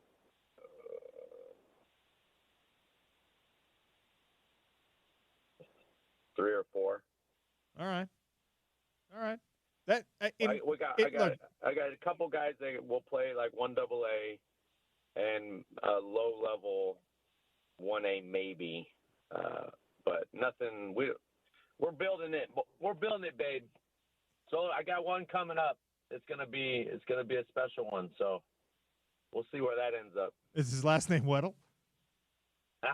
I'm not gonna indulge on what his last name is, but if I'm a betting man, my money's on him. Yeah, if I'm a betting man, I'm gonna go with the guy whose dad should be in the NFL Hall of Fame. Is potentially, and that's awesome. All right, well, good luck in your game, and we'll talk again next week. Thank you. You got it, buddy. Love you, bro. Love you, bro. Eric Weddle. That's awesome. I love him trying to be coy about it. Well, we got a young kid who's pretty special. Yes. And trying to qualify it a bunch of different ways. Are you talking what Division I are we talking? His name is Gage. We're talking Weddle. about the whole team. His name is Gage Weddle. And then if you were feeling like being super snarky with him because he said we got 3 freshmen who start varsity, and then he ended up with 3 or 4. Oh, so all the freshmen. Here's the thing. If you are a coach at the University of Utah, if you're a coach at BYU, if you're a coach at San Diego State, if you're a coach at Utah State, if you're a coach who is at any school who's even aware or has any inkling of what Eric Weddle is as not just a player but as a person and how he has tried to raise his kids, offer his son. You don't have to see the film. Yeah. Offer him. And from what we've heard, the film's pretty good. Well, you don't have to hear it. You can go look at it. And what he's you can good, see, man. Yeah. And he's bigger than his dad. So that's going to be fun to see that develop. He is only a freshman, so who knows what could change before now and whenever Gage Weddle is. I mean, college football might not be a thing. It might be like a semi-pro league by then. Yeah. You don't know. I do like what he said about their mentality going into the game. They know they're going up against a team from a smaller town. We're not country club rich kids from San Diego. We're blue collar. but some of them are though. Yeah. But I do like that's kind of his in his pep talk. He's like, hey, we're blue collar and we're gonna be physical in this game. Isn't it cool though how it you just know that Brawley, California, let's see what it's a town of 27,000 people in Imperial County, California. It is mostly an agricultural community, all right? So you know that the coaching staff there, they're 9-1. They have a better regular season record, than Weddle's team. You know that those coaches, as they get on the bus for that 2-hour bus ride, we're going to go smack these rich kids around. Yes. And Weddle's got to be like, hey, we're not going to be the snobby rich kids they think they are. Isn't that so glorious how you can boil it down? That about high school football. High school football, man, is so cool. Yeah. It's so great because it's just stamp out the cliches and just keep them rolling, man. Yeah. It's wonderful. Oh, I love it. Great conversation with Eric Weddle.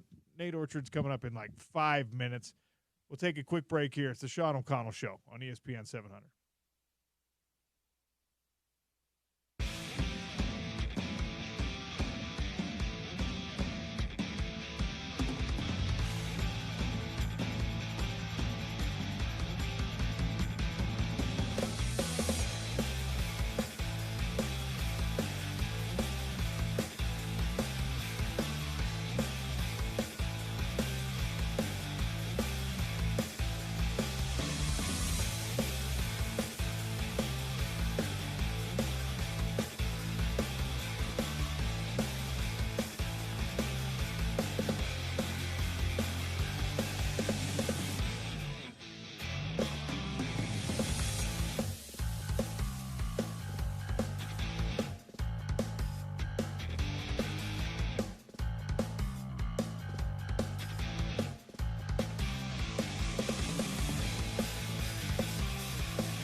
Now is the time to help Utah's homeless. Donate unwrapped gifts at Cole West in Centerville or any Utah First Credit Union now through November 30th.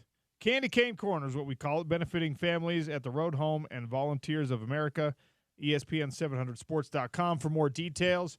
Real quick here before we get to Nate Orchard, your stance on live animal mascots. I think they're cool. Okay, they are cool. They're the coolest. Ralphie's so awesome. Bevo's awesome. Uga, awesome. Mike the Tiger at LSU, a little bit more problematic. Mike the Tiger, Mike the 6th passed away, all right? So Mike the 7th has been put in, like, the fancy zoo enclosure across the street from Tiger Stadium. They're bringing back a live tiger to wheel around the stadium in a cage for the Alabama-LSU game. Yeah, I don't know about dangerous carnivore live animal mascots. Well, look, I think this is cool if you allow it to be a little bit of a roll of the dice. Like, putting an animal like that in a cage and wheeling it around so 100,000 people can scream, like, that's probably a little bit much. But let's say that you bring the tiger in on a leash and then the 100,000 people can scream. And if the tiger doesn't like it, it has a chance to, like, I don't know, chase somebody down. That's kind of cool. Or if he doesn't like to be leashed, you see him go after the guy holding the leash. Here's what I want to do. I want to see this tiger they bring in. You know how Alabama's actual physical mascot is that person in the elephant costume? Yeah, let's get a real elephant. No. Let the tiger, like, have the person in the elephant costume wear one of those, like, canine bite suits. Okay. You know, like for the dog training, the bite suit. Those don't help if they take your whole arm off. And the elephant head. Yeah. And then just, like, let the tiger have a little bit of fun and chase down the elephant mascot and tackle that person and feel like it's in the wild for a minute. This reminds me of a game I played with some of my high school friends.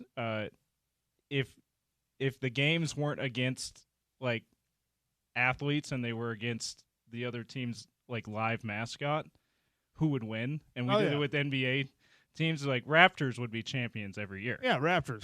But there's, like, depending on which wizard, maybe the Wizards. Some media outlet does this with the NCAA tournament every year. Yeah, like who would win based on, and it always ends up being like a dude with a gun. Which sucks. Right. Or a natural disaster when, like, a hurricane is in there or something. The Duke Blue Devils. I mean, come on. But the other thing about this, the wrinkle to this, LSU didn't want to do this. The governor of Louisiana is the one who's making this happen. And because LSU is like, look, man, like, we ended this, like, live tiger in the stadium thing 8 years ago because we realized it's kind of like mistreating the animal.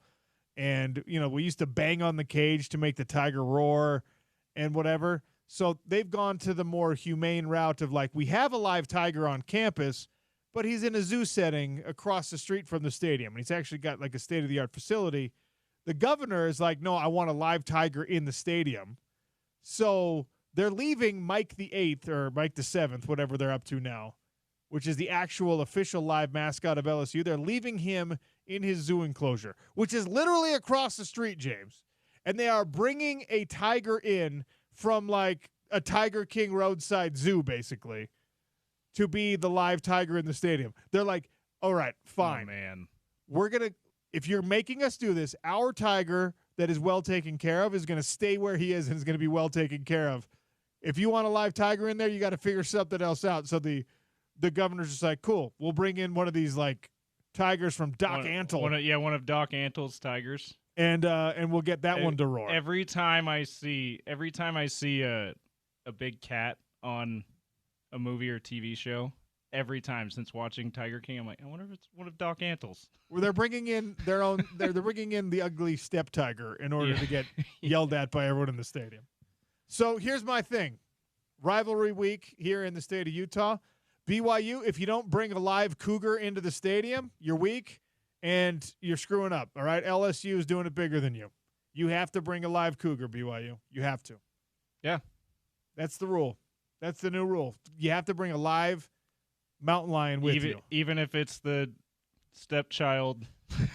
And I want to see Cosmo. Cougar. I want to see Cosmo in a bite suit fighting that cougar in real life. Put Cosmo in a cage, actually. Parade him around. I don't want that because Cosmo would do some really cool, like, David Copperfield magic trick to get out of it and just further cement his status. That's a good point. I don't like that. All right. Time to take a break. Nate Orchard joins us next. The mayor of Sac Lake City. Can Utah generate a pass rush against a really good BYU offensive line? It's the Sean O'Connell Show on ESPN 700.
BYU will go for two.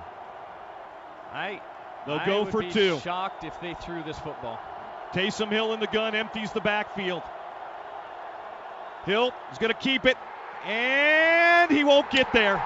He's smashed at the 3-yard line. The Utah defense comes up big. The BYU offense stymied up front on a terrific job up in front by Marcus Williams and Sania Tapioli.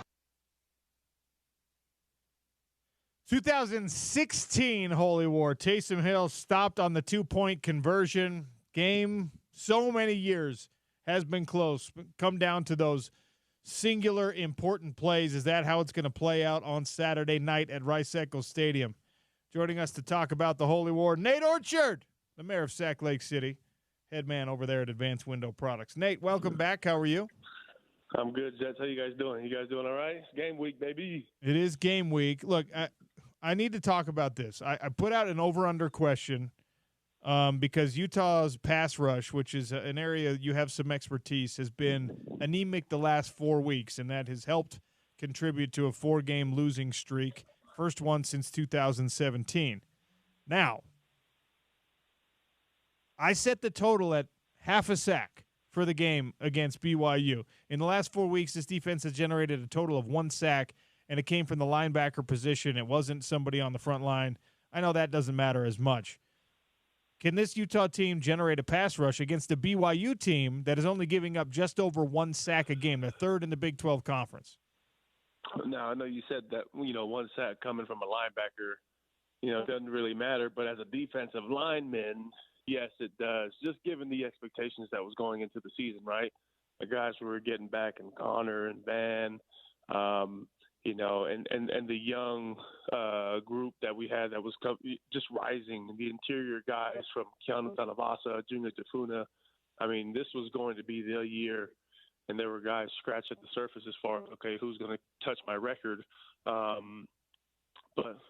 with the 4-game drought, there is a lot of frustration, and I think the expectation comes from the front line, right? With it still being low-scoring games, teams are still balanced in the offense, right? And so you still have opportunities to get after the quarterback. So I would say I'm going to put a lot of pressure on the D-line to really get after the guys. And I'm hoping I'm shooting for 2. I want 2 sacks at least this game to come away with. And that being Coach Scally, being the coach that he is, and his philosophies and the drought that he sees that we're in right now as far as getting to the quarterback, really challenging the defensive line coaches to, get the games and stunts going up front so that these guys can really just let loose and get off the ball and get to the quarterbacks. All right, so Nate Orchard's taking the over on the projected sacks, and obviously that would go a long way to helping Utah try to find a way to win this football game. They're the number 1 total defense in the league right now. They're the number 2 scoring defense in the Big 12 Conference right now. It's hard to ask them on that side of the ball to do more. Be like, hey, Morgan, you got to dial it up even more. But you probably have to do that if you realistically want to beat a BYU team that is scoring 35-plus points per game. Is there a magic number in your mind of how low this BYU offense, how low you have to hold them scoring-wise in order to give your offense a chance to generate enough points? We got to hold them under 17 points. That'll give us the best possibility, and it's very doable. But it's going to take contributions from all 3 phases, right? From defense, special teams, offense, obviously, but defense putting in the offense in good field position, giving them the short field, special teams coming up with big plays, and setting the offense up for success. They're just going to be a domino of things as far as that's going to encourage the team, get the momentum going that they need. And it's just going to take, 1 or 2 plays for things to start catching. All right. One of the strange things we observed today about this BYU football team, they're undefeated. They're really good. They don't have somebody who's like an obvious standout star player.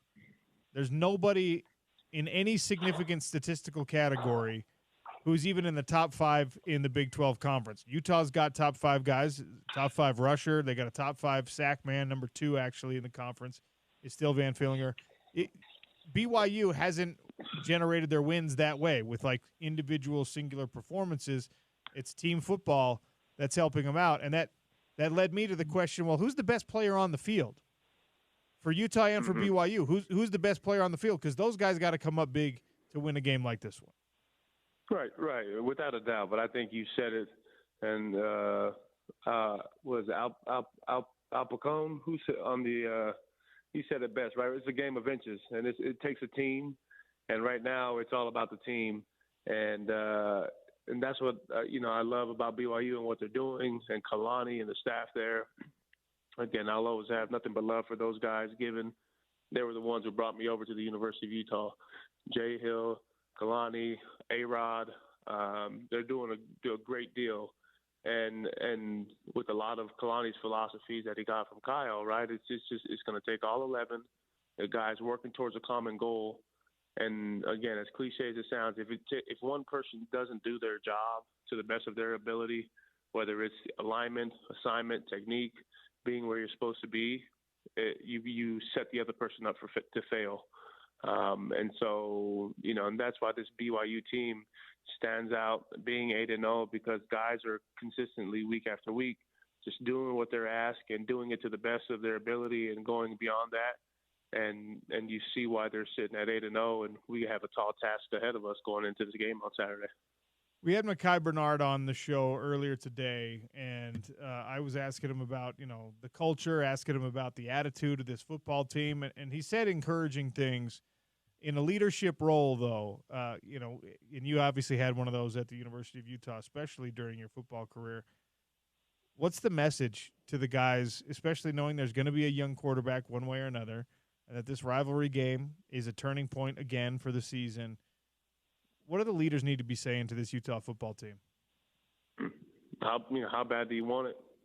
And we have to be willing to block out the noise, and you got to go and attack the opponent that's in front of you and this opportunity that's in front of you, because I've been in a position like this before. My sophomore, junior year, where we didn't go to a bowl game, losing seasons, and the message for a game like this, especially of this magnitude, right? It's like, this is our opportunity now to really turn things around. There's plenty of football to be played. And this right here is an opportunity to really propel things for them. But yeah, it's to me, it's just really the messaging is, how bad do we want it? And do we, want to be remembered for spoiling a undefeated season that these guys are on track for right now? Is it enough to play for when you thought you were going to win a championship yourself to just make your rivals sad? Because again, expectations, it's all relative, right? Expectations were so high, and you came into the year, and if you're somebody like Mekhi Bernard, if you're somebody like Brant Keithy, if you're somebody like Junior Tafuna, this season, even if you beat BYU, is not what you wanted it to be. Is this enough to redeem it in your mind if you can beat BYU? Oh, without a doubt, right? It's enough to redeem it, but also, if these guys, which I'm sure a lot of them have agents, right, you got to go out and play your best ball week after week, because teams are watching, scouts are watching, coaches, GMs are watching. And if they see, hey, this player who we had high on our board threw the towel in going into week 9 because they have a losing season, that's not the type of attitude, not the place we want to invest our money in. And so, by all means, there's no reason to step off the gas at all. The guys that are looking to go to the next level, if anything, you got to take it up a notch from your leadership, from your play on the field, and obviously your academics, and finishing strong that way. But there's still plenty of eyes on these guys, even though they aren't having the season they all expected to.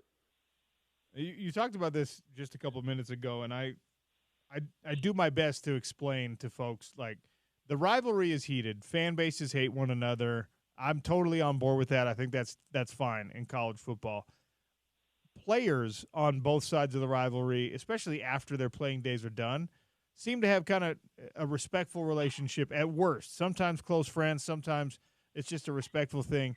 And to a man, everyone I know that played at Utah or was involved with Utah football during the era where Kalani was there, where Jay Hill was there, where Aaron Roderick was there, where Gary Anderson was there, where Sione Pua was involved, everybody I know has love for all those guys and all those names, which takes the heat off of it for a fan, for a former player.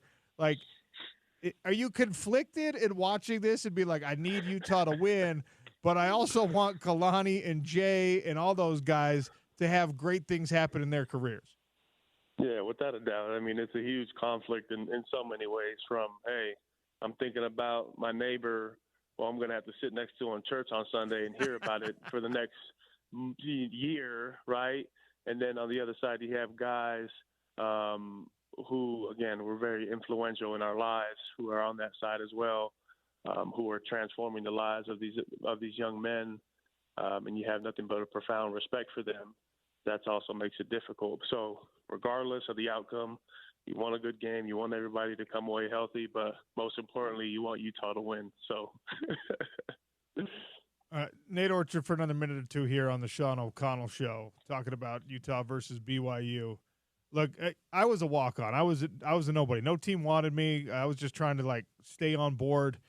There are a bunch of guys on both sides of this rivalry, and certainly for Utah right now, who were recruited by both schools. And now that you're in the transfer portal era, we're seeing it's far more common where guys will go from one school to the other. I mean, Utah's got their second leading pass rusher is a guy who committed to BYU and was there right after high school. Should fans be concerned? Should I be concerned that if you can't beat BYU and BYU's achieving all the things that you wanted to achieve in this football season, that the guys who had, a little bit of love from BYU or for BYU before they came to Utah, they're just going to walk across the street when this season's over? And that's just the nature of college football, right? When the going gets tough or the grass is greener on the other side, I mean, the opportunity is there without any repercussions. So guys will happily take that. And that's what's unfortunate about today's game. But there is the competitors who, refuse to do so, and there's a pride thing behind it, right? Where, hey, I was there once, not going back, or they're going to push through and see, there is change coming here in the near future. We are going to do some amazing things. But, I know that the staff and things like that play into it as well. But, I mean, for guys who, have a good opportunity and something in front of them, it's good to stick through it. But for those who see, an opportunity elsewhere, take advantage of the portal while you can. Before I let you go, you guys came into the studio yesterday and were offering an unbelievable deal. I know it's a busy time of year for advanced window products. You have great things going on, great promotions going on. What do the folks need to know about advanced windows? Yeah, if you're, in the market looking for windows or have had a quote by another company, we would love the opportunity to earn your business.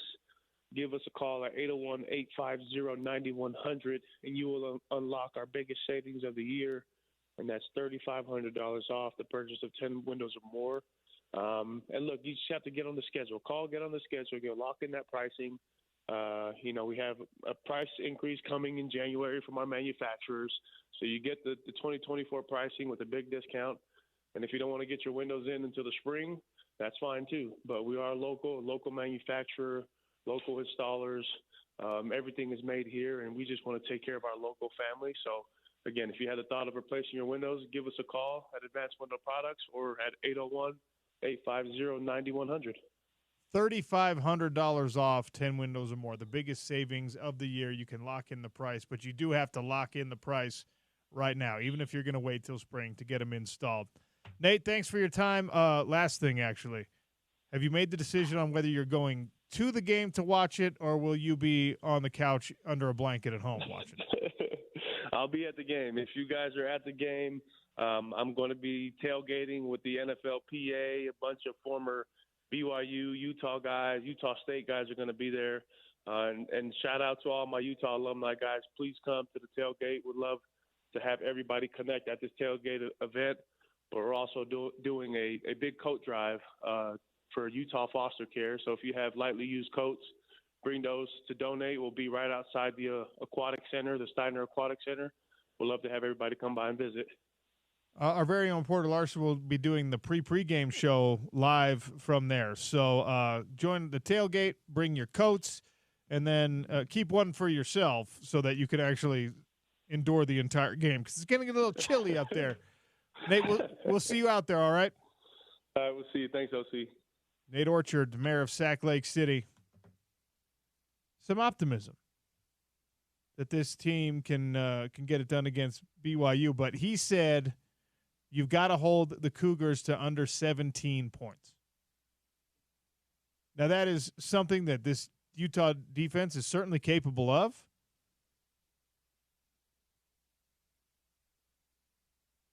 Do you believe that the offense can generate more than 17 points against a BYU defense? I did not put the BYU points total up on the over-unders today. Yeah. Has BYU scored under 17 in a game this season? I don't know if they have. They had the SMU game where they only got 18. I think that might be the closest. BYU football schedule 2024. November 9th is their next contest against the University of Utah, as you are all well aware. 18-15 against SMU. That's a good SMU team, by the way. They scored 41 against Southern Illinois. They scored 34 against Wyoming. They scored 38 against Kansas State, 34 against Baylor, 41 against Arizona, 38 against Oklahoma State, and 37 against UCF. So that would be a season low for BYU if they're able to do what Nate Orchard said. Now only by a point. They did. Now, they have an 18-point game, but that was a while ago now. Now listen, they're playing the best defense that they have played all year on Saturday night. BYU deserves the credit for what they've done so far. They are a good team. They have beat some solid teams. Probably, look, that SMU game is probably the most impressive win. I still think the Kansas State win is a good one. But BYU has not yet played a defense as stingy as Utah's. And that we're in 2006 again. We're in 2009 again. This is a conversation that BYU and Utah have had throughout the rivalry years where it's just like, hey, your numbers against everybody else only matter so much when you talk about your numbers against this opponent. Yes. Because Utah usually does have, and thankfully it's true again this year, Utah usually does have one of the better defenses that BYU or anyone else is going to face. Would you say this is the best defense BYU will face? It is. I mean, statistically, it is. Yeah. By the numbers, it is. Now, BYU can create some matchup problems if you don't do the things that you need to do well, right? Jake Retzlaff, and right now Utah has had struggles containing mobile quarterbacks. We saw this against Arizona State. All right, you saw this against Arizona. You saw it against Houston. In all of these losses, there's been problems with not necessarily getting pressure on the quarterback, but making the plays once you get there. I don't know if they're parsing out, if they're separating missed tackles in an open field scenario versus missed tackles in a pocket or pressure or sack scenario, but I'd be very, very curious to go back and maybe do the research myself and see how many of the missed tackles, how many of the missed opportunities for Utah have come in a situation where not only did you miss a tackle, but you missed a tackle that was going to be a game-changing play. Yeah, Morgan Scally, if you're listening in 2 weeks, that's what we're going to ask you. Morgan, in Coordinator's Corner, I need the stats. All right, I'm giving Morgan Scally a homework assignment right now. I'm sure this will be well received. Show me, is it an issue where you're just missing tackles, period, or are you missing tackles in the backfield on the quarterback? Because at least half of the ones that I can remember are ones on a quarterback that would have stopped a drive, that would have changed the complexion of a game, that would have caused a real problem. The Arizona game's running through my head like crazy as you're talking about this. The Arizona game and the Arizona State game. And the ASU game too, but Noah Fafita in particular he was a problem. Was a problem in that regard. And Zion Chris against Houston became a big problem, right? And it's not because guys, it's like when you think you're going to get an A on a test and then you skip a question, it's like multiple choice, you skip a question or something and you're just like, "Oh no, I got it." And you just leave points on the board, and instead you get a B+, and you're just like, what happened? There's all these B plays happening for Utah football where it's about to be an A. You're there. You've beat the block, or the scheme has put you there unblocked, and you're right in the face of some dude. And instead he just spins, shimmies, shakes, sidesteps, and instead of it being a tackle for loss, it's a gain. It's a continuation of a drive. At least there wasn't a spin, sidestep, and a backwards leap like Saquon Barkley did. That was incredible, wasn't it? That was the coolest single run I've ever seen in NFL history.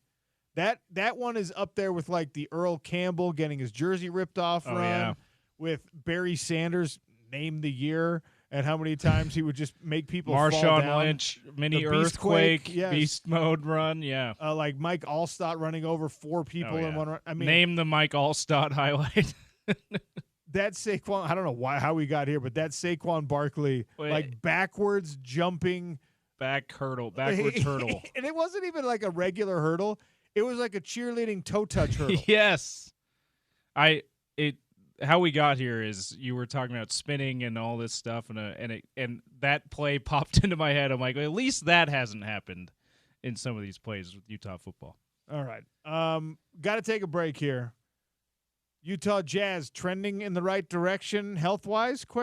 Utah Hockey Club in action tonight against the St. Louis Blues. A little potpourri as we march toward the end of the show on the Sean O'Connell Show, ESPN 700.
All right, you just heard about it in the update, James Peterson update there. Utah Jazz in action against the surprisingly lowly Bucks. I don't know how, when you have two like generationally great players on one NBA team, you can stink so bad. Especially because the Bucks' issues when they acquired Damian Lillard was not having enough crunch time scoring. Not having a Damian Lillard type player. Now, of course, they had to make room for Dame, they had to get rid of their best perimeter defender and maybe the best perimeter defender in the league in Drew Holiday. So that sort of explains it. But you would have thought that the great team defenders, including Giannis, who's a former defensive player of the year, they'd have been able to figure out a way, but they just haven't. So it's 1-6 Bucks, 1-6 Jazz tonight. Lowry and company have been upgraded to probable for this game. James, riddle me this. Is there any situation, is there any world in which the Utah Jazz are, while, Lowry Markkanen, there was conversation like, let him rest the road trip to get the back right. It's very, very early in the season. You don't need to be jeopardizing anything. We know what this year is going to be for the Utah Jazz. We don't need to jeopardize the tank, okay? But is this one of those situations where you're just like, hey, this is a game we can actually win. So let's try it out, everybody, to try and win this one. Yeah. Because I think there is some, and I'm overly obsessed with this right now, probably because of the whole Isaac Wilson situation at the University of Utah. Oh, and Utah tanking too, right? No, stop it. But when you've got a young team, and look, Lowry Markkanen is no longer the young player who needs to be taught how to win, right? He's further in his career than that. But the rest of these guys, if you're like, hey, Lowry, you really got to tough it out as we're going up against Cleveland. I'm probably like, no, Cleveland's really good right now. You're probably not going to beat Cleveland. And while the reps are good against high-quality teams, I want to see what it looks like when you can actually win as a squad. I want a team to learn and develop and know how to win together. Not just how to play together, but how to win together. So is there any world in which there's a strategic decision made on how much you play Lowry Markkanen based on who the opponent is and how likely it is you can actually beat that opponent? I could see it. And the thing that's made this tank rebuild, whatever you want to call it, the last 3 years so complicated is that Will Hardy coaches to win every game. And Danny Ainge and Justin Zanuck, that's why they hired him. They want him to coach to win every game. And that's why they've overachieved the last couple of years in a time when it seemed like the most beneficial thing might be not to try to win every game, right? So I could definitely see it because Will Hardy wants to win. And one of the reasons why Will Hardy wants to win, besides being a competitive person, is he's still a brand new head coach. He needs to prove that he can win in order to keep his career going. So I could definitely see that scenario playing out that you're talking about, and that's what's also made this rebuild / tank so unorthodox, however you want to describe it, so complex the last couple of years. I'm probably overly obsessed with the idea that you have to have candid conversations with players and coaches who are in a situation like this one. I don't know how that happens. It's an absolute must. Yeah, I don't know how you do it either. I can't imagine how that goes where you're like, all right, Will, you're a competitive guy. We hired you because you're a competitive guy. We want you to be a competitive guy. But we want you to dial that down to a point where, like, we are a top 4 drafting team in the lottery this year. It's like, wait, what are you talking about? Yeah, that's incongruent, sir. and I think a lot of times, because general managers know this, they just cut the Achilles tendons right out from under a coach. Yes. And they're just like, sorry. That's what we've seen in the last 2 trade deadlines. Jazz got rid of some of their most influential veterans to winning. But then when you're also like, the messaging becomes, hey, be good but not too good, develop these guys, but develop them in how to win, and don't develop them in such a way that discourages them and makes them develop bad habits and stuff like that. It's like it's such a fine line. I can't even imagine what those conversations are like, because I'm also not naive enough to think that a head coach isn't going in there and just being like, well, guys, you want me to suck, so how do you want me to how bad? Yeah. Like, because I don't want to play bad. I don't want us to be bad. I don't want to alter my rotations, and I don't want to alter my lineups so that we're worse. I'm going to try and maximize what you've got. I think that's why most of the time these teams are just like, all right, strip it down to the studs, because we're not going to get anyone to agree. Even if you maximize what you have left after that, you're still probably not going to win. Right? That's right. And we've seen that to a lesser extent in recent years in the NFL trade deadline too. They've started to do that, where it's when the teams that want to vie for the number 1 overall pick or whatever, they're getting rid of some of their veterans. It's not necessarily unique to NBA, but you're right. It's something that it will test your communication skills, I would think, and that's with front office to head coach. That's head coach to particularly veteran players, like on this Jazz team, Colin Sexton, John Collins, Jordan Clarkson. Good luck telling those guys to dial it back, right?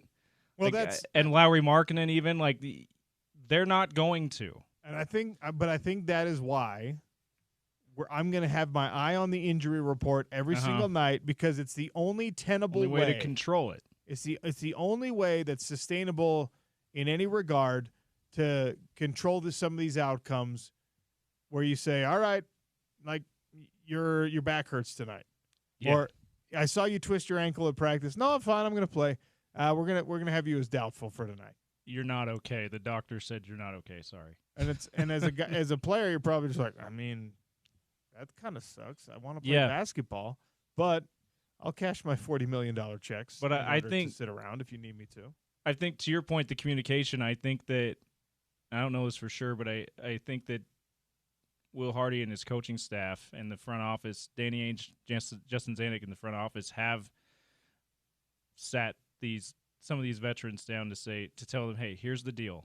Like, we want you to play to your full potential when you're out there, but we're also not trying to win a ton. Which is rough. So the Jazz, obviously owned by Smith Entertainment Group, so you've got that in one hand, and in your other hand, you have a Utah Hockey Club that we're still trying to figure out 10 games into the season. We're 13 games into the season, I should say. We're still trying to figure out, like, are you good enough to challenge for a playoff spot? Because they have graduated beyond the, like, let's suck so bad that we're tanking for a high draft pick. They're not bad enough for that. But then they might not be good enough to make the playoffs, and so now you've got this, parent company that has to figure out the plan for the Utah Jazz to suck but still put people in the seats, and the Utah Hockey Club, who's got an important game tonight against a team that's kind of right in their wheelhouse. They're, like, right next to each other in the divisional standings. They've got identical records. You're not identical, but close records. You're looking at the St. Louis Blues, who one of your most important players came from that Blues organization in Bortuzzo, and hung a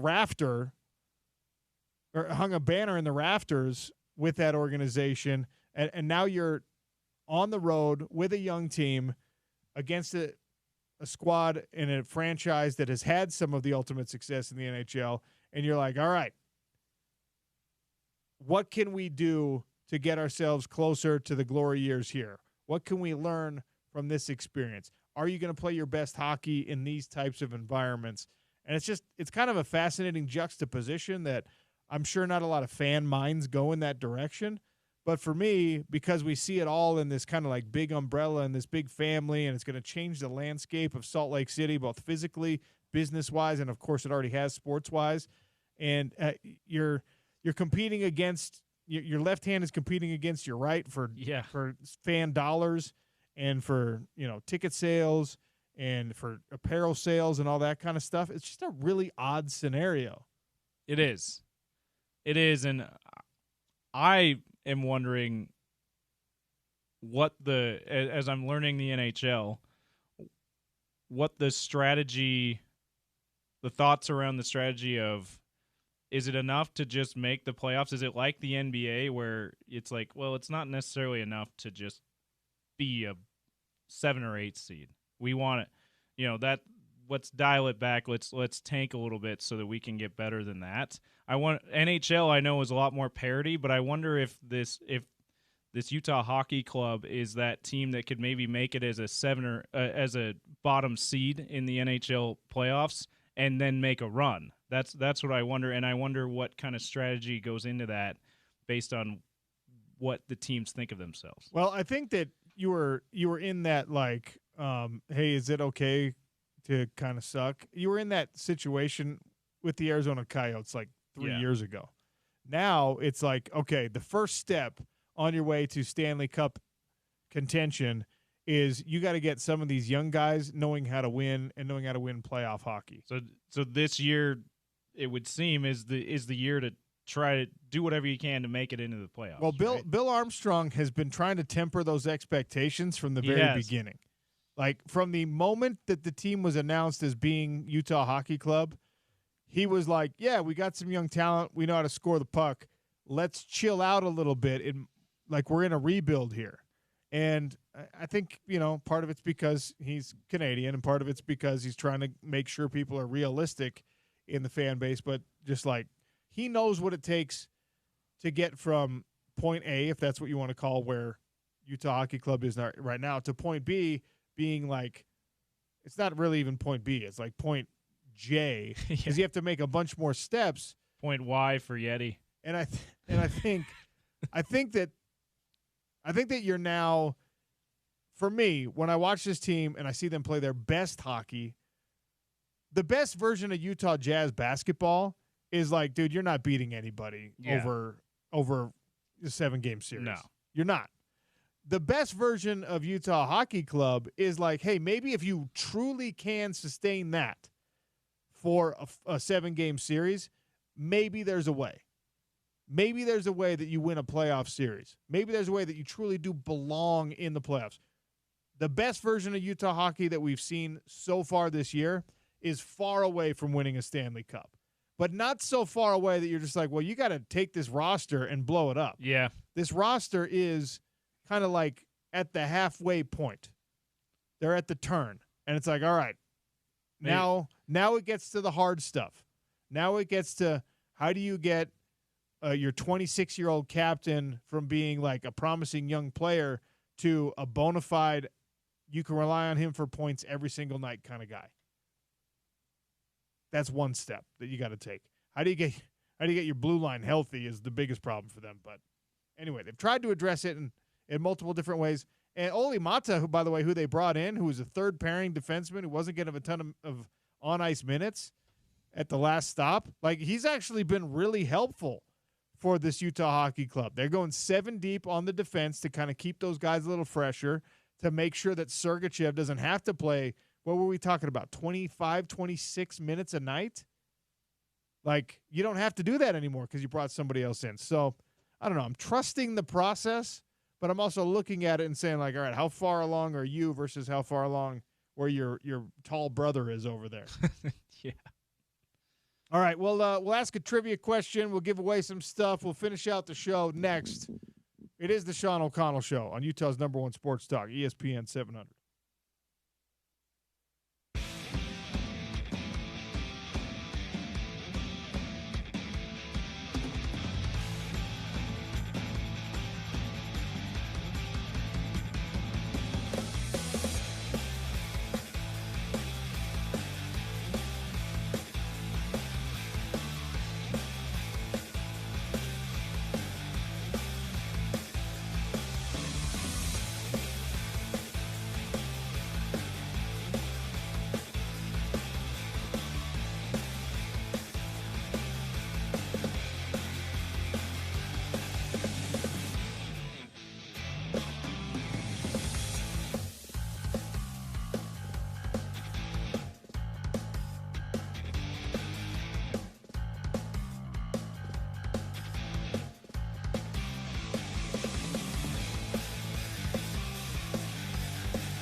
Sean O'Connell Show here on ESPN 700. Hey, look, there's a lot of people who are opting out of going to the game on Saturday. Don't sell your tickets to BYU fans. Give them away to a Utah fan, or at least sell them to a Utah fan. But if you're going to be tailgating, or if you're going to be hanging out at the house and making up some good grub, maybe you have a dip selection, maybe you're going to grill up some steaks, Smith's, and use the Smith's app.